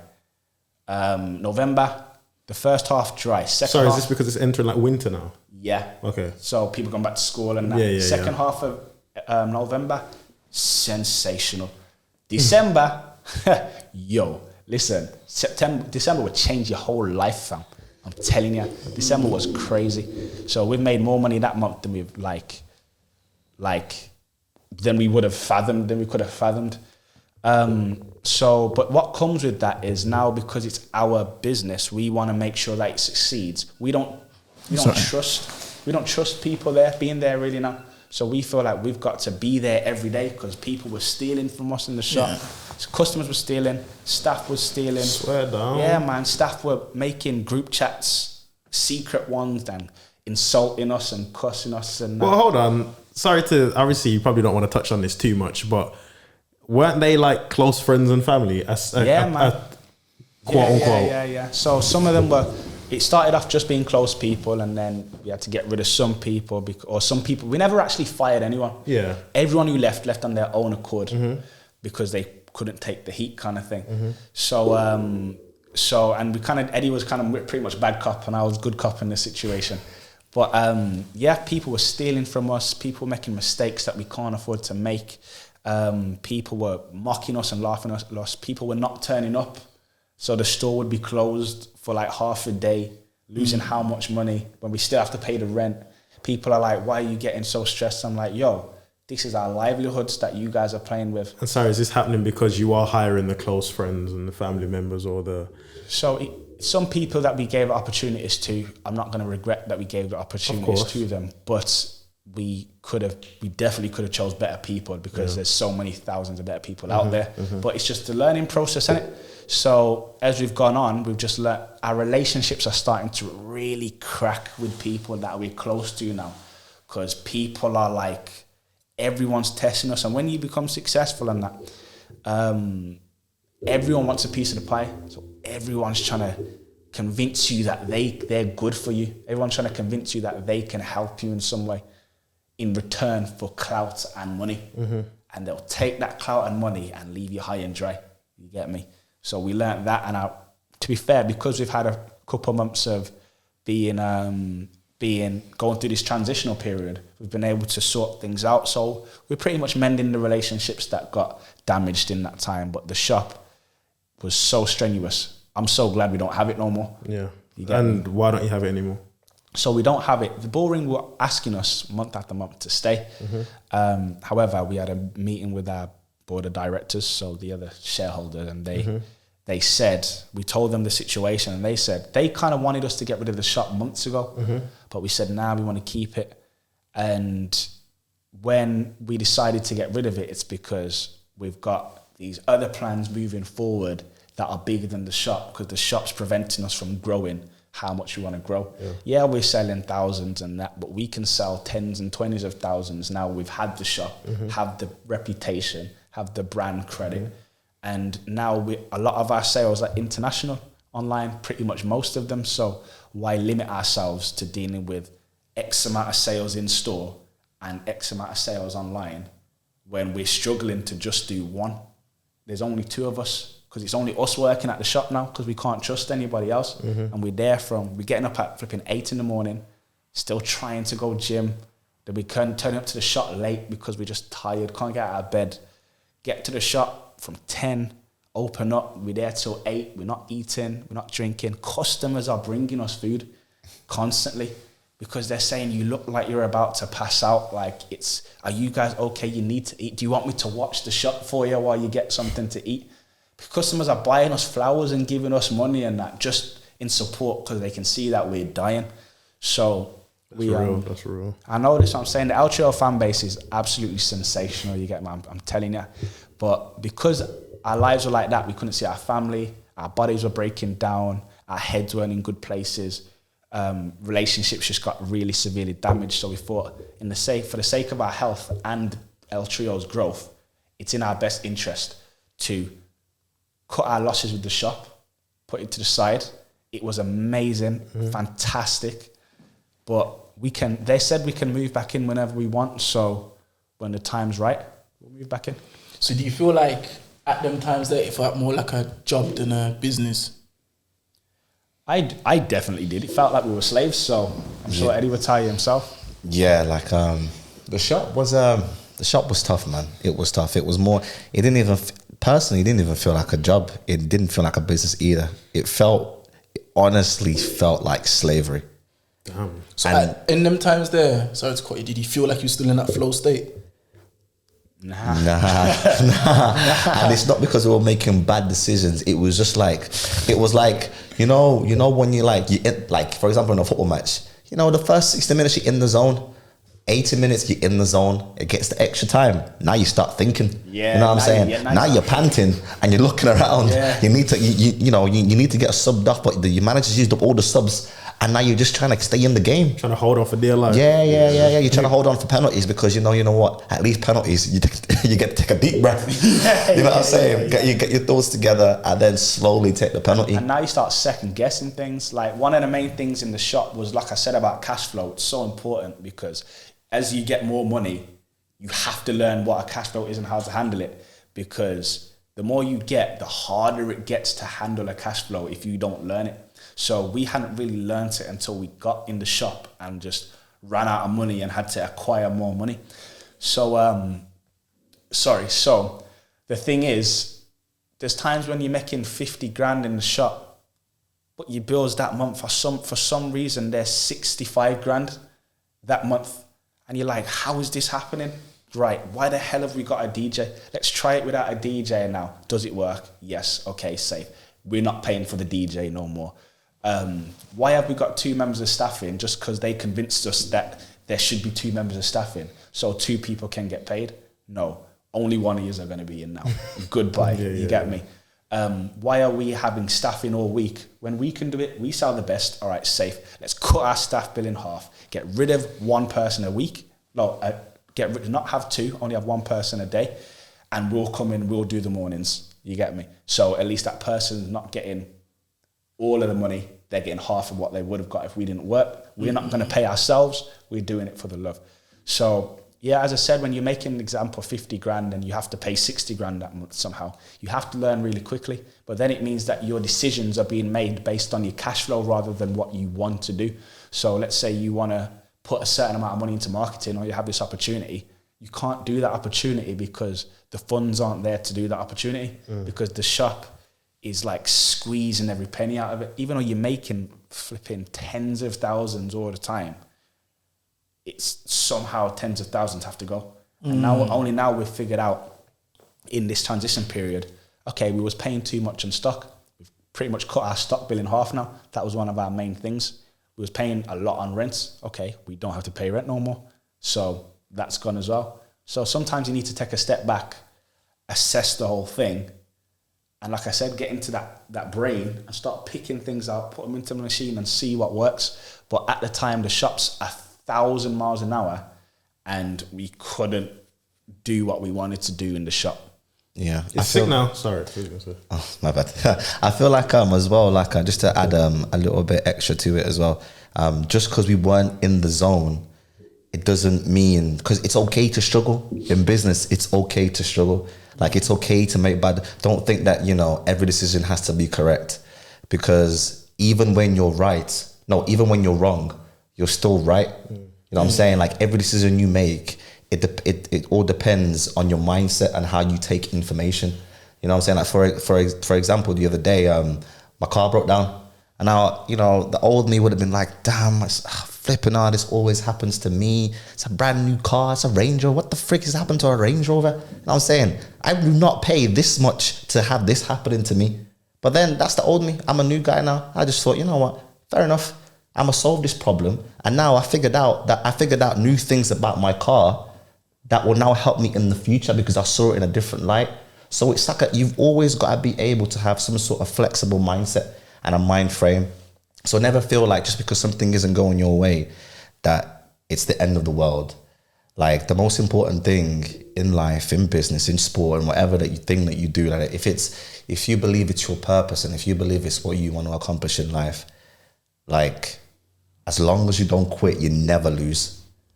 Like, that's the most important thing. Like, if you never quit, you never ever lose. And even if you die and you wasn't able to see your success or your vision come true, you will leave behind a legacy, and somebody will pick up from when you left off and carry it on for you. And if you're doing your best and you're trying to get to a goal and you don't achieve that goal, but you die trying to achieve that goal, you didn't lose, you just ran out of time.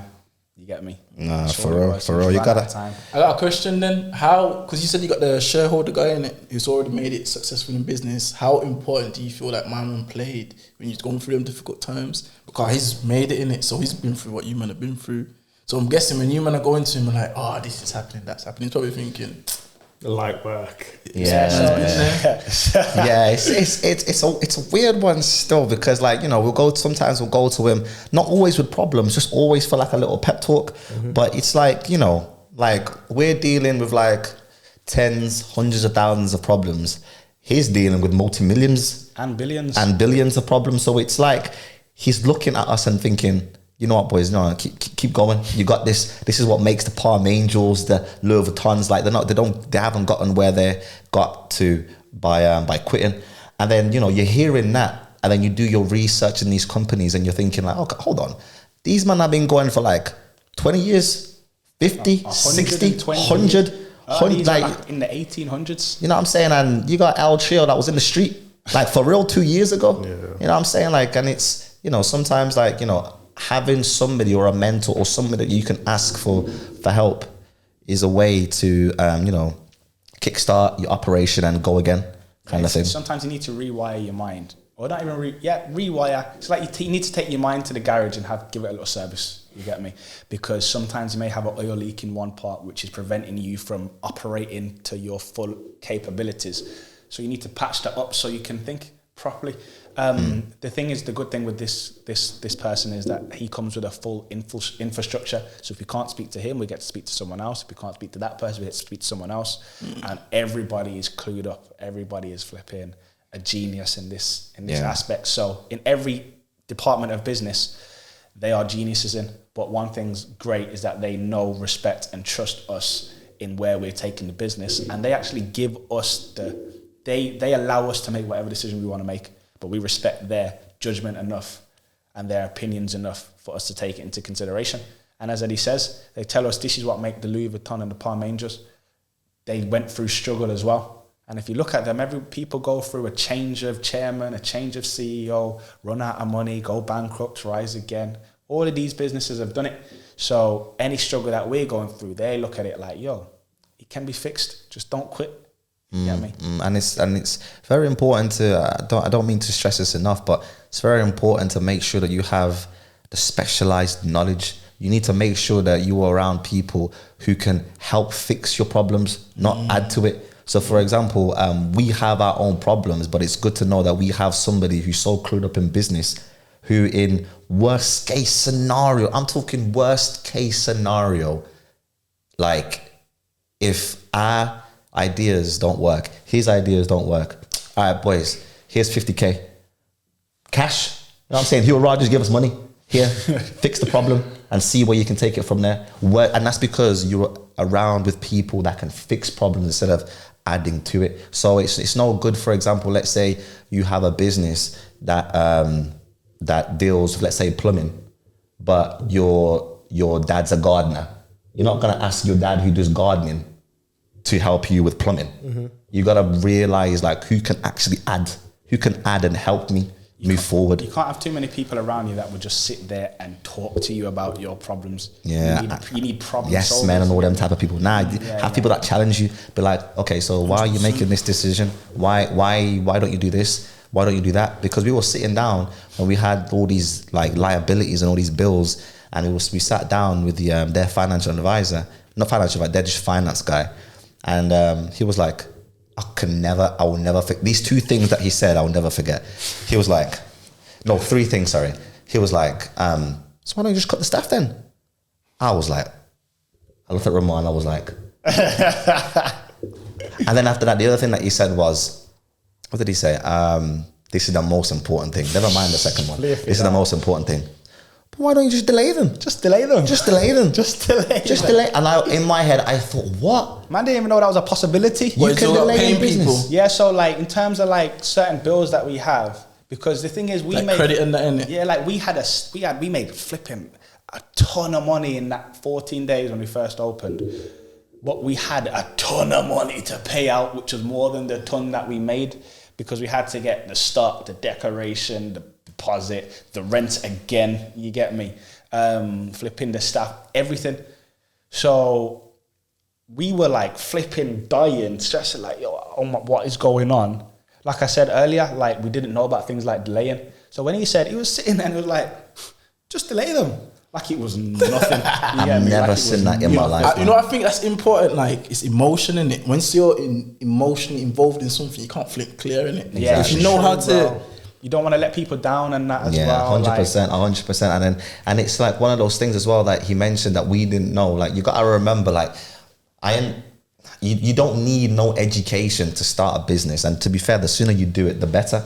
100%. However, it's also good to have some form of education because knowledge is power. And I'm not saying like, yo, don't start a business or a venture without the right knowledge. Just start it anyway and learn as you go. That's the best way to do it, because we didn't know about cash flow, but because we put ourselves in the deep end, we learned about cash flow, and we got put in a position where, we were paying maximum rent. I'm talking about like Bullring were rinsing us, but we were just like, you know what? Here's the money. Yeah. And then we spoke to them, and them man were like, why are you paying that? Leave it with me and I'll get it reduced. I thought to myself, what? That's a possibility. Experience. The crazy, you know what I mean? The crazy thing is, they asked us what we want, and we said we don't. Like the guy asked us, what do we want it to be? We said, we don't know, just like maybe it could be this or whatever. Shave it in half or something. Yeah, like, and then he said, all right then, so he was like, yo, okay, he called us, was picking up some stock at the time. And then he said, all right, so what I'm going to do, boys, is I'm going to go to them. I've said to them already, I've asked for 50% off. 60 at first. 60. He asked for 60 at first. Okay, so yeah, I've asked for 60% off. And then he was like, they're not going to take that, but they're going to come back with an offer. They're probably going to say, no, we'll do 40. And then we'll call back to them and say, nah.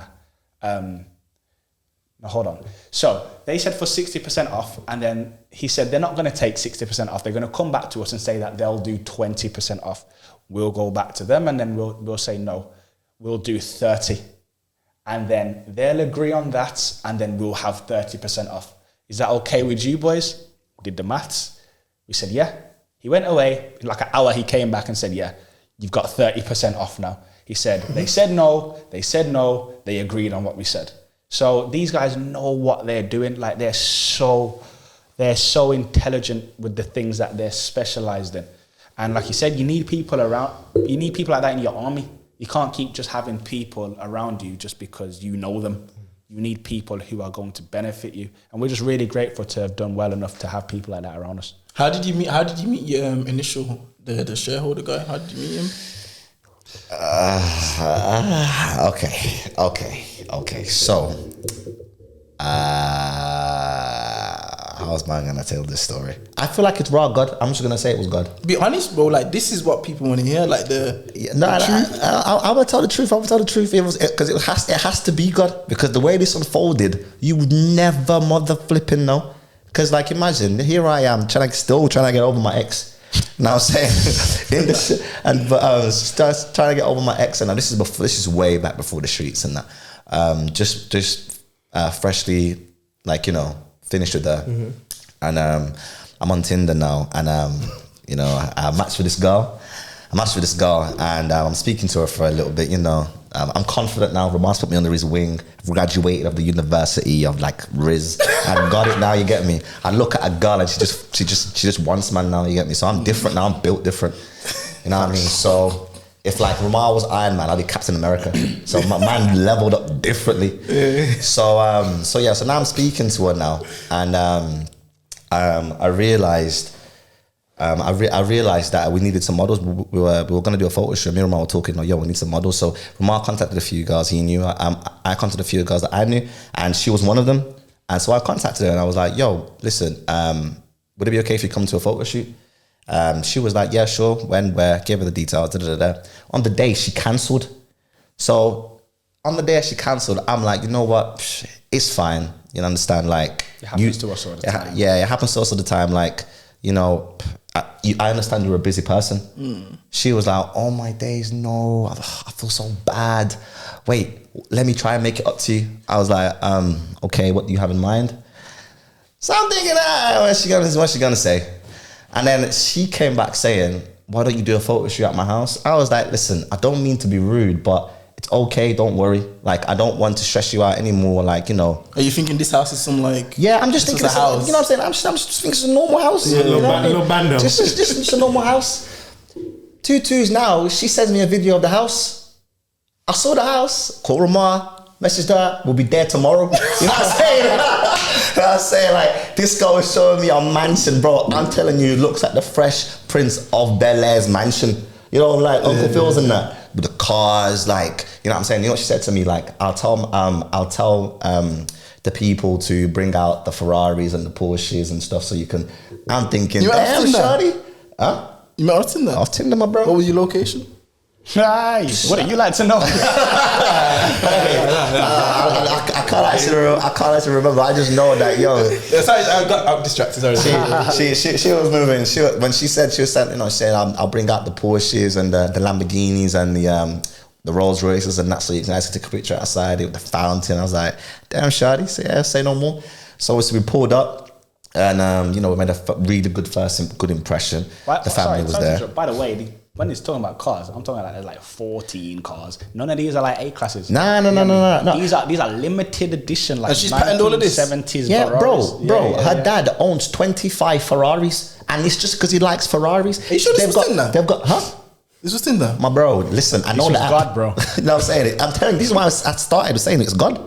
Nah, facts, bro. Nah, you know what I'm saying? This is how I know this is actually purpose. Like, this ain't even just a little wishy-washy thing. God is putting us on a journey here. You can't write that stuff. You know what I'm saying? Like, I'm talking about, like, downstairs, she's got like a, what are they called? A McLaren. Yeah. Like, there's an underground passageway. You see a McLaren. Then they put out another McLaren for us outside. Then, you know what the dad told us? The dad said to us, next time you come round, I'll bring some more. This guy has like 60 plus supercars. What? My bro, he lives in one of the Queen's houses.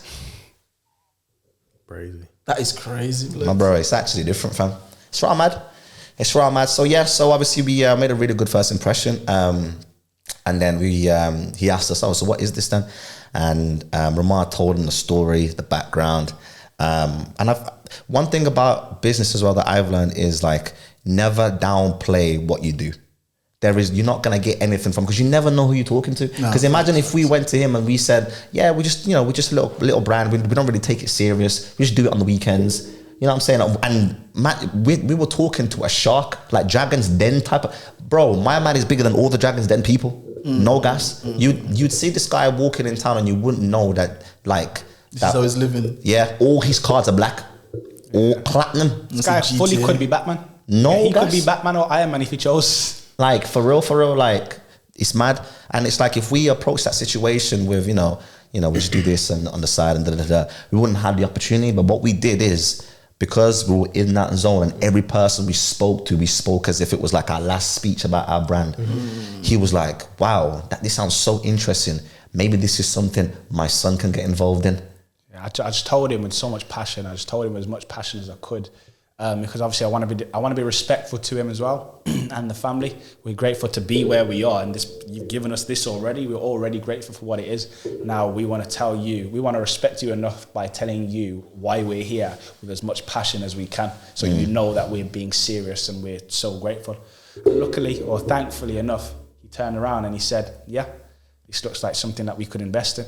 But we didn't want to hound him down, so we gave it like 6 months of sheer just grind. Just left in the background. Just left him in the background. Not to say like you forgot about them. Yeah. To be fair, we worked so hard we forgot about them, because we said that we don't want to ask them.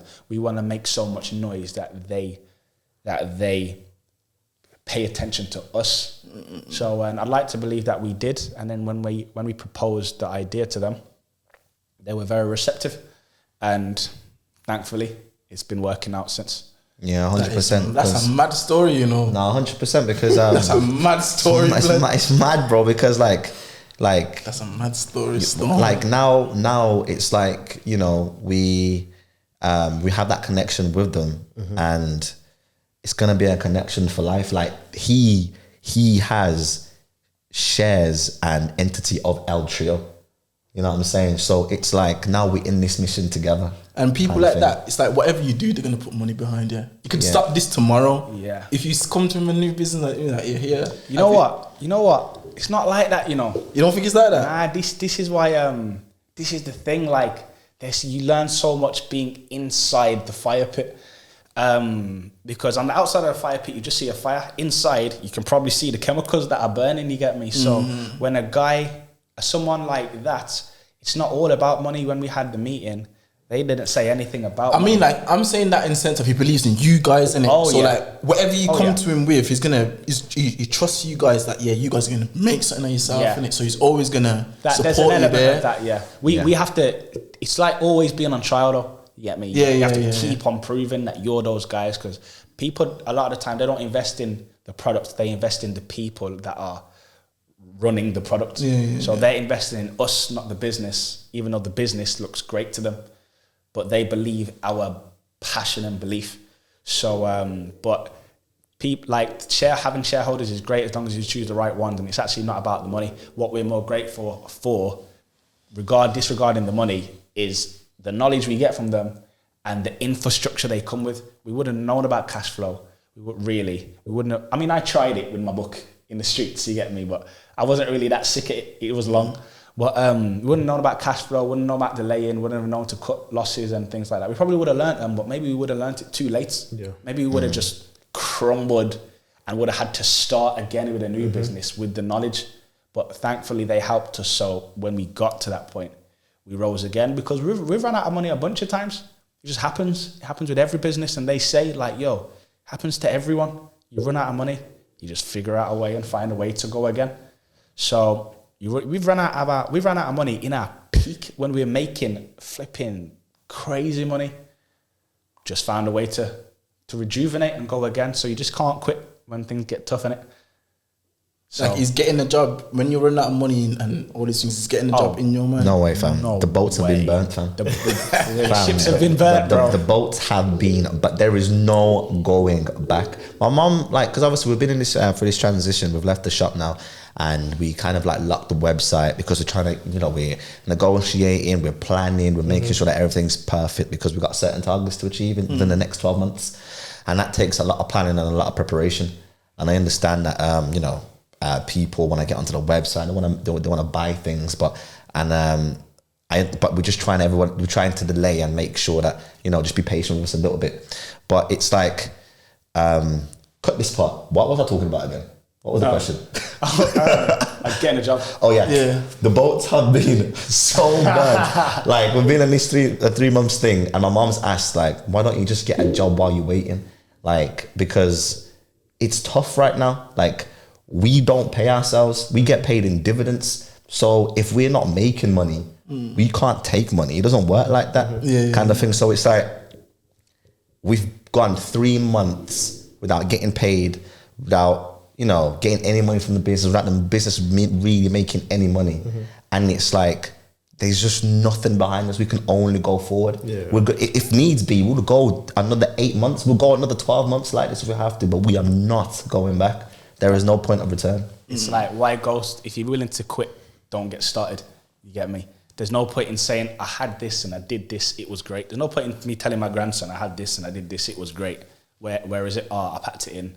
And that's why I sell curtains in the shop now. You get me? There's not much value in that. Nobody wants to be a has-been. There's not really any merit or glory in being someone who used to do something. Being a used to be. You want to continue with all your might, because this is something that you've grown from the ground. This is like, you've planted a seed, and it's a brain seed. It's like a brainchild. You've planted it, and you've flipping watered it. You've nurtured it. You've fed it. You've bathed it. You've given it the sunlight it needs, and you've watched it grow and grow and grow. And sometimes there may be times where it's tough that you haven't got enough sunlight. You find a way to get it the sunlight. You've just got to keep on adapting and moving around. Not even moving around the obstacles. If you're moving around them and the obstacles are too big to move around, you're going to have to figure out a way to just cut your way through those obstacles to get through the other side that way. It's like when a rat is being burnt it's like that form of torture in Game of Thrones. I don't know if you've seen it. They put rats in a bucket and tie the bucket to someone's belly, because if a rat can't find a way out, they'll eat through whatever is stopping them. And that's kind of what you have to do. I mean, I don't want to call us rats, but that's the kind of energy that you need to have. So getting a job. You can't. I don't think you can. Personally, I feel like if you still want to have a job while doing your business, then don't do the business. I personally believe, do your job, allocate the cash. Once you got the cash and you're ready, burn the boats. However, saying that though, you can't be too egotistical and think, okay, what can I do to get money to kickstart this again? And if that means, okay, you have to go and help your uncle carry some bricks from somewhere to somewhere else, and he say, I'll give you X amount, and you need X amount. There's no shame in doing that. But that's not work. That's being an entrepreneur. Yeah. Because COVID times, you see a lot of people do Amazon delivery, but they had businesses in it. Exactly. I feel like you gotta be really, really, just gotta put yourself in there. Like I said, like you really gotta, force yourself to really level up. It's like, for example, I watch a lot of anime, and the first time Goku went Super Saiyan, had nothing. He just watched Krillin get killed. The only option was to defeat Frieza. He can't just go fly away and then train and then come back. Frieza's gonna come and destroy the Earth. He's already destroying the Namek planet. Goku needs to find strength from somewhere. He's hurting, he's pulsing, he's trying to figure out where am I gonna find this strength, how am I gonna do this? And then before you know it, he ascends. And I actually do believe that every human being is actually a Saiyan, because if you actually don't quit and you stay into a bad situation long enough, you always come out with the skills that you need to, if you ever get into that situation again, you then will know how to fix a problem. Thanks. Like my car battery died the other day, and you became a mechanic. Just exactly, because now I know when my car battery dies, it's not broken or anything. I just left something on the previous night, and now I have jump leads. Now, because I went through that pain, I am now a lot smarter, and I can dip into that knowledge and fix the problem. It's mindset though, because a lot of people have that mindset. It's true, man. Like, I don't understand how people quit things. I don't understand how people don't want to be the best. Like, you see, when I work at 101, I wanted to be the best glass collector there was in history.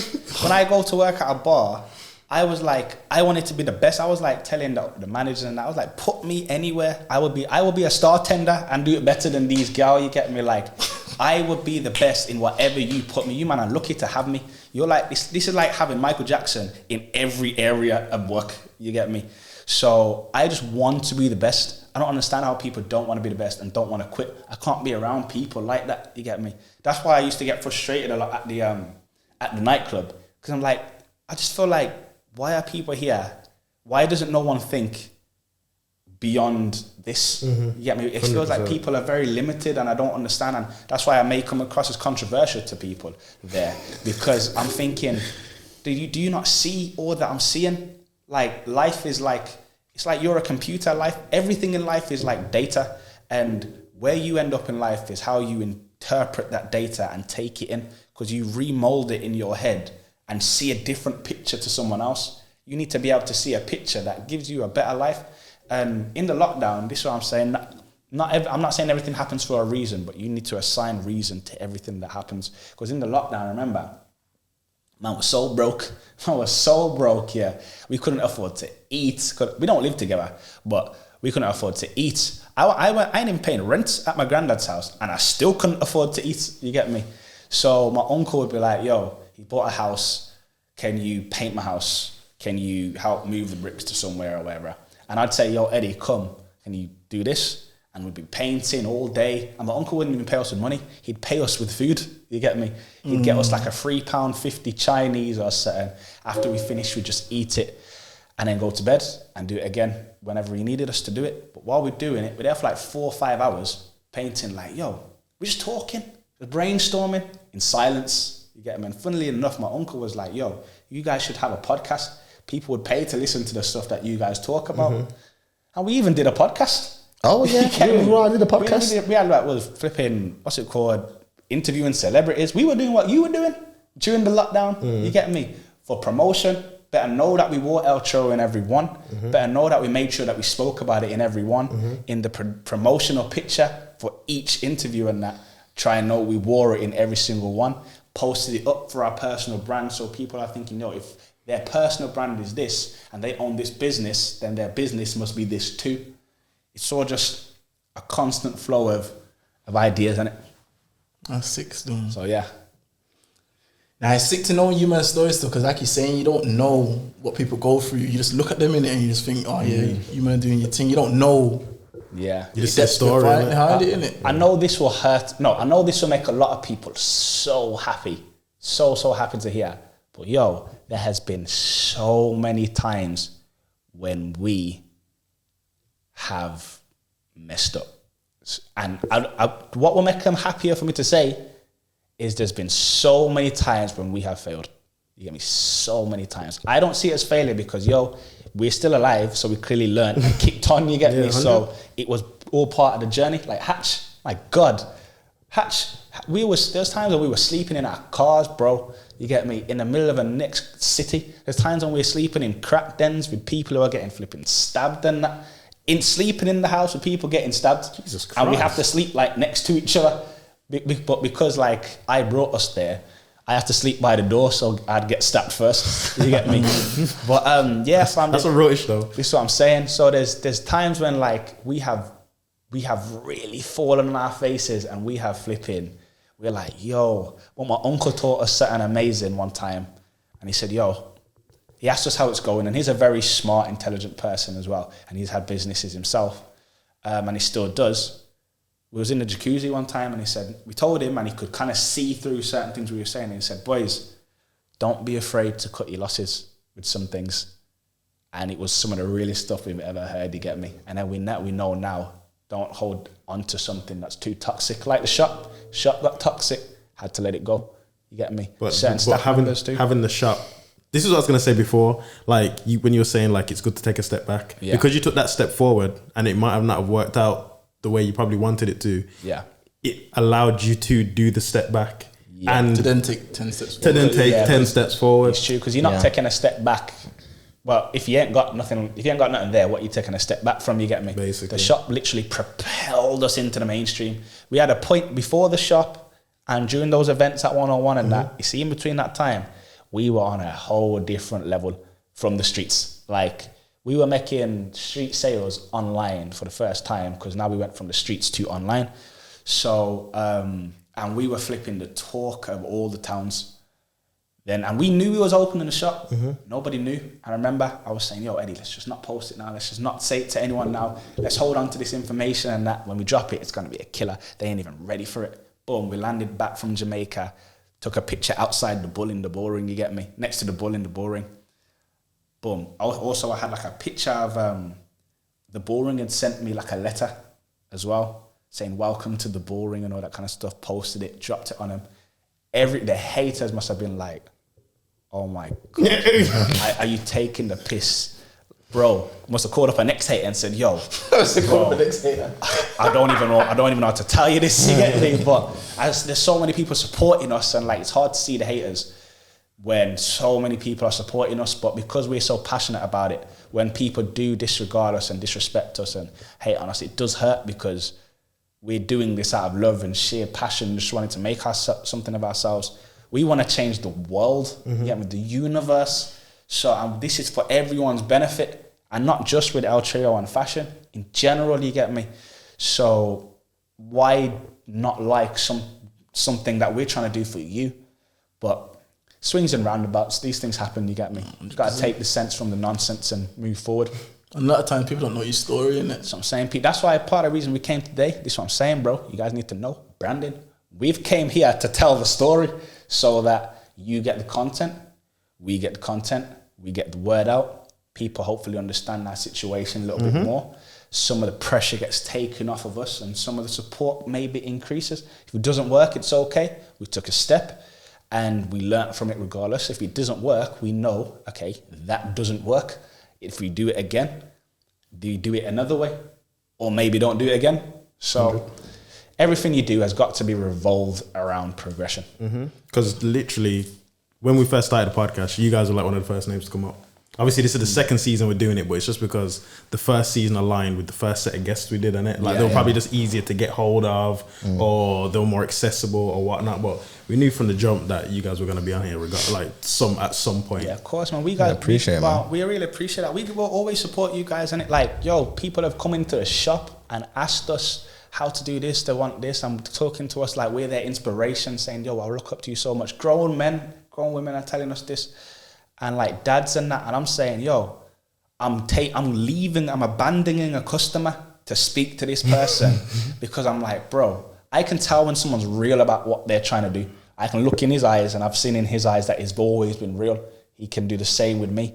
I can tell when someone's not really about that. You get me? You've got a business, but are you about that business? Are you about this success? Are you willing to go through this grind and this pain, or the tears and heartache and heartbreak? If you're not, I can see. If you're not, I won't even entertain it. But I won't disregard you. I'll say, yo, just make sure you don't quit, bro.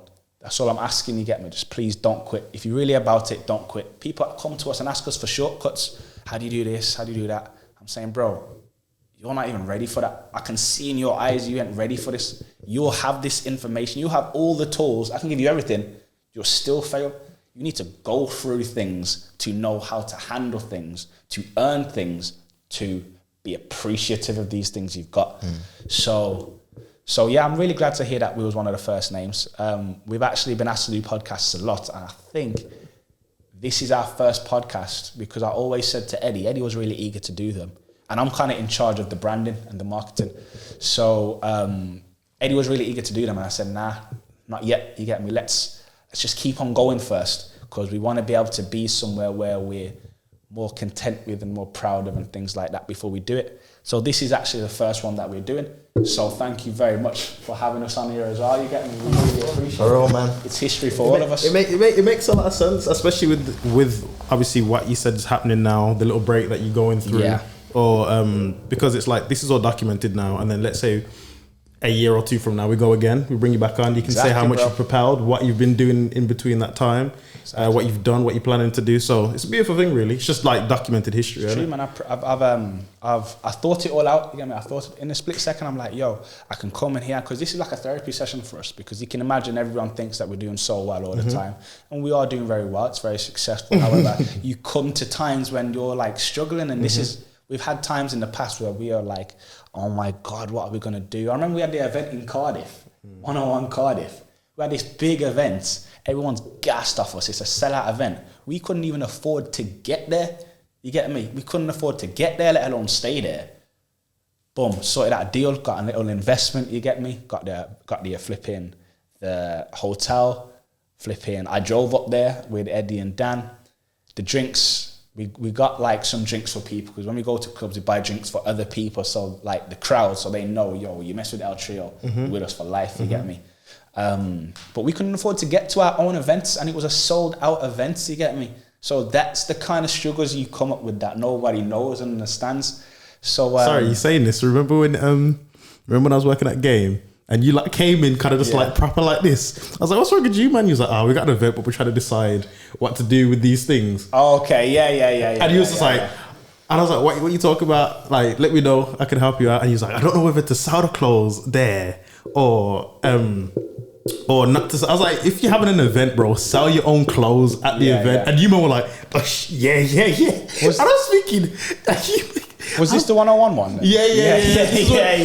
Like, you were really like, not like, you couldn't decide whether you should sell clothes at your own event. Yeah, but this is a branding thing. We know people are so image conscious that if we have to think, we may be able to sell clothes in there, or we may be, if we sell clothes in there, are we going to be looked at as smaller because these image conscious, egotistical people in this nightclub think that we're just beggy, like they do when we're on the street. You get me? Maybe our event, but people still think in a similar type of way. You get me? So that's why we was curious about it. It was there for about 30 minutes. Exactly, man, because we value the opinion of everyone, even if we don't value the person. An opinion is an opinion that adds to our weaponry and arsenal of thoughts. A nice quote for that I just made up, but yeah. So yeah, bro, there's times when we're like, fam, there's sleepless nights. Even the first investment that we got, like the first proper big one, it took like 2 months, and we was lying in bed, just couldn't go to sleep, scared to go to sleep, because when you go to sleep, you're gonna have nightmares about it and wake up and then have to battle it again in your sleep when you go back to sleep. So it's pain, and we've had that time. Fam, how many times have you been shook to go sleep? Because you're battling the whole day, just problems, and you're scared to go sleep because you know you're gonna dream about it, and you're gonna be battling in your dreams. Then you're gonna wake up in the morning and just have to battle it again. You get me? So there's all these times, and we're like, yo, I'm like, Eddie, we just have to hang on, like, please, we just have to hang on. I promise you, like, we'll get there, and then I'll be down, and then Eddie will be like, yo, don't worry, man. This is for us. If it was easy, everybody would do it. You get me? God don't give a problem to people who can't handle it. This is our destiny. We got to do it to show to the people that it can be done. You get me? So we've just hung out, and it's always poured off. Yeah. And now we're in a situation like that again. And it's starting to show, things that we've been waiting for are starting to show themselves now.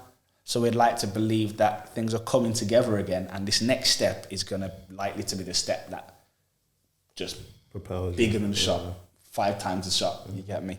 Which we're really looking forward for. Inshallah. But we can't tell people because, again, you don't want to open up too much of your information. Of course. But so this is like a therapy session for us because I feel like we both needed it, and it's been very practical for us because we've been able to get stuff off of our chests and open up. And I'm hoping it'll be good content for whoever's listening, and it'll be good inspiration for people who are trying to not give up. Most definitely. I don't know what state you guys are in or how well this is doing. I'm sure it's doing well. This is a nice place. It's been run very well. But if you guys are or are coming close to an issue, just don't quit, bro. Get me? Don't quit, fam. You will make it. If you don't quit, you get me. 100. Appreciate it, bro. No worries, G. Appreciate No worries. it. So yeah, I'd say that's good. about it. Yeah, wrap it up. I'd say we start wrapping up still. Say hit the quote of the week real quick. I think we just wrap it up. Yeah. All right, cool. To be fair, the quote of the week was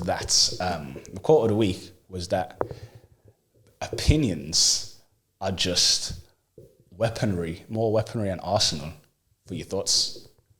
That was the quote of the week. I know I didn't say it the same. I couldn't remember it. In my head, I was thinking, did he say it like that? Yeah, I don't think I couldn't remember it, but yeah. That's why I kept going like this. Like he's bopping and the words are flowing as he's bopping. And I kept bopping over so I catch my bop and continue. I was Yeah, man, like I was rhyming off beat, you know. That's sad. Like, you know what's mad though is that it's good because you know what it is as well with this. A lot of the times when you achieve certain levels of success, people don't think you're human, innit? Yeah, it's when true, you tell them about your struggles and that, it makes you more relatable to people.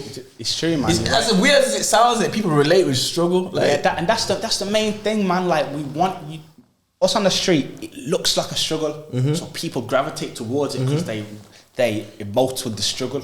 When we're in the shop and we can't eat and we look like we're gonna pass out, people buy us stuff and are sympathetic because they emote with the struggle. You get me? However, we can't just go and parade our struggle because that's bad for branding. Whereas the struggle is what makes us, and we love being able to tell people. We don't tell people our successes, whether it's girls or whatever. Like people ask, "How's it doing? How you going?" or whatever. People ask, "How are things going?" Anytime we'll say, "Yo, yeah, it's great, man, fantastic. It's tough though. Just had to do this. Just had to pay 20 grand today. Gonna have to pay another 30 grand tomorrow." You get me? It's tough. I just had to I've been at the shop for like 14 hours straight. I need to come back. I still need to do the stock and that. So I'd rather tell people the struggle so they feel like, one, people can feel like you're trying to flex on them when you just tell them your life and you don't say too much of the struggle. So for the sake of the relationship or the environment, I'd prefer to tell them the struggle so they know, yo, things aren't all sunshine and rainbows, you get me? And in the background, don't buy into too much things you see. I personally don't post like flicks or anything, but even on 3LTRIO, don't buy into too many things that look amazing because you don't get something for nothing. There's always a bunch of hard work. Like someone who's juggling with plates, there's a bunch of broken plates behind him before he learned how to do it. And one thing I'd say is a good quote. I don't know if you want to end on this. I mean, I'm sure you probably have things to say too. But as Rocky says, it's not about how hard you hit. It's about how hard you can get hit and keep moving forward. You get me? So. Still popping this.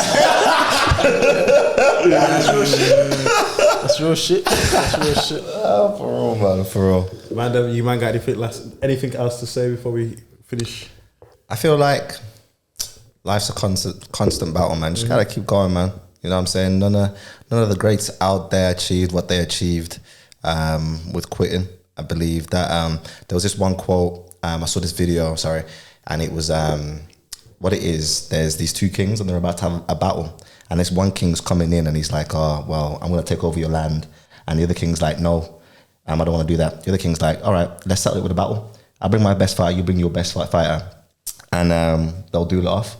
So my man calls his best fighter this huge guy, tall, like I'm talking about 8 foot, hench, walks, ground shakes.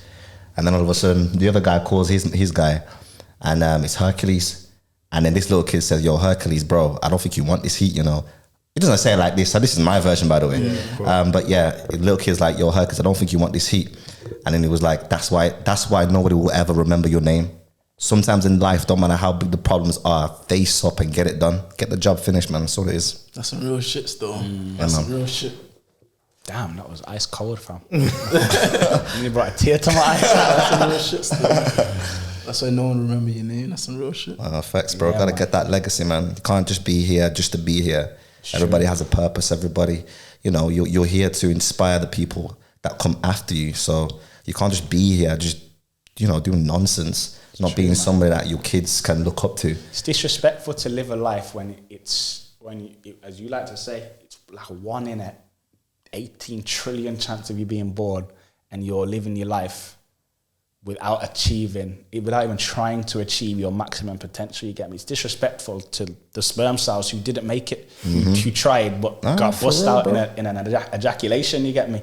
So you are the chosen one, no matter what. There's so small chances of you being born. So for you to waste that, or for you to waste time being unappreciative of that time, because I'm telling you, you get so much more satisfaction in life out of just you can try something and get try something you want and get small results. That is so much more satisfactory than doing something that you don't want to do but getting a bigger result. So if you work at a job that you don't like, but maybe you get like $3,000 in that month, you'd be like, oh yeah, I got $3,000, amazing. But if you like, bro, how good did it feel when we was on the streets that first day we made like £120? Bro, it was like, I felt like saying, yo, I used to pray for tabs like this to like this. You get me? I'm telling you, bro, like it's sensational, and we don't chase the money. We chase the satisfaction of progression. It's an addiction. It's like, you know, when you go to the gym and you're like, yo, this is my lifestyle now. The chase for progression is the lifestyle. The money is the means to an end of achieving your higher goals and purpose. However, the progression is what you need to chase in order to get the money, in order to get the goal. So everything, when it's decomposed, you can see it in its clearer form, but you need to take a step away and rebuild your mind to be able to see it, because when you're moving and when you don't have a clear direction, where are you going? You're just kind of moving around willy-nilly. Like Eddie likes to say, you got on the wrong bus. You get me? What's the point in keep on getting on the wrong bus? If you know you need to go to town from Quinton, get on the 9. If you know you need to go to town from Newtown, get on the 8. You get me? But don't go on the 47 to flipping Turves Green and then be like, oh wait, I don't actually know where I'm going. Yeah. Get off on the last stop and then go to flipping Shard End. It's just a waste of time, and time's valuable. So use it wisely, guys. Yeah, man, for real, man. It's 3LTRIO. Till next time. Not you sided us out. But yeah, this has been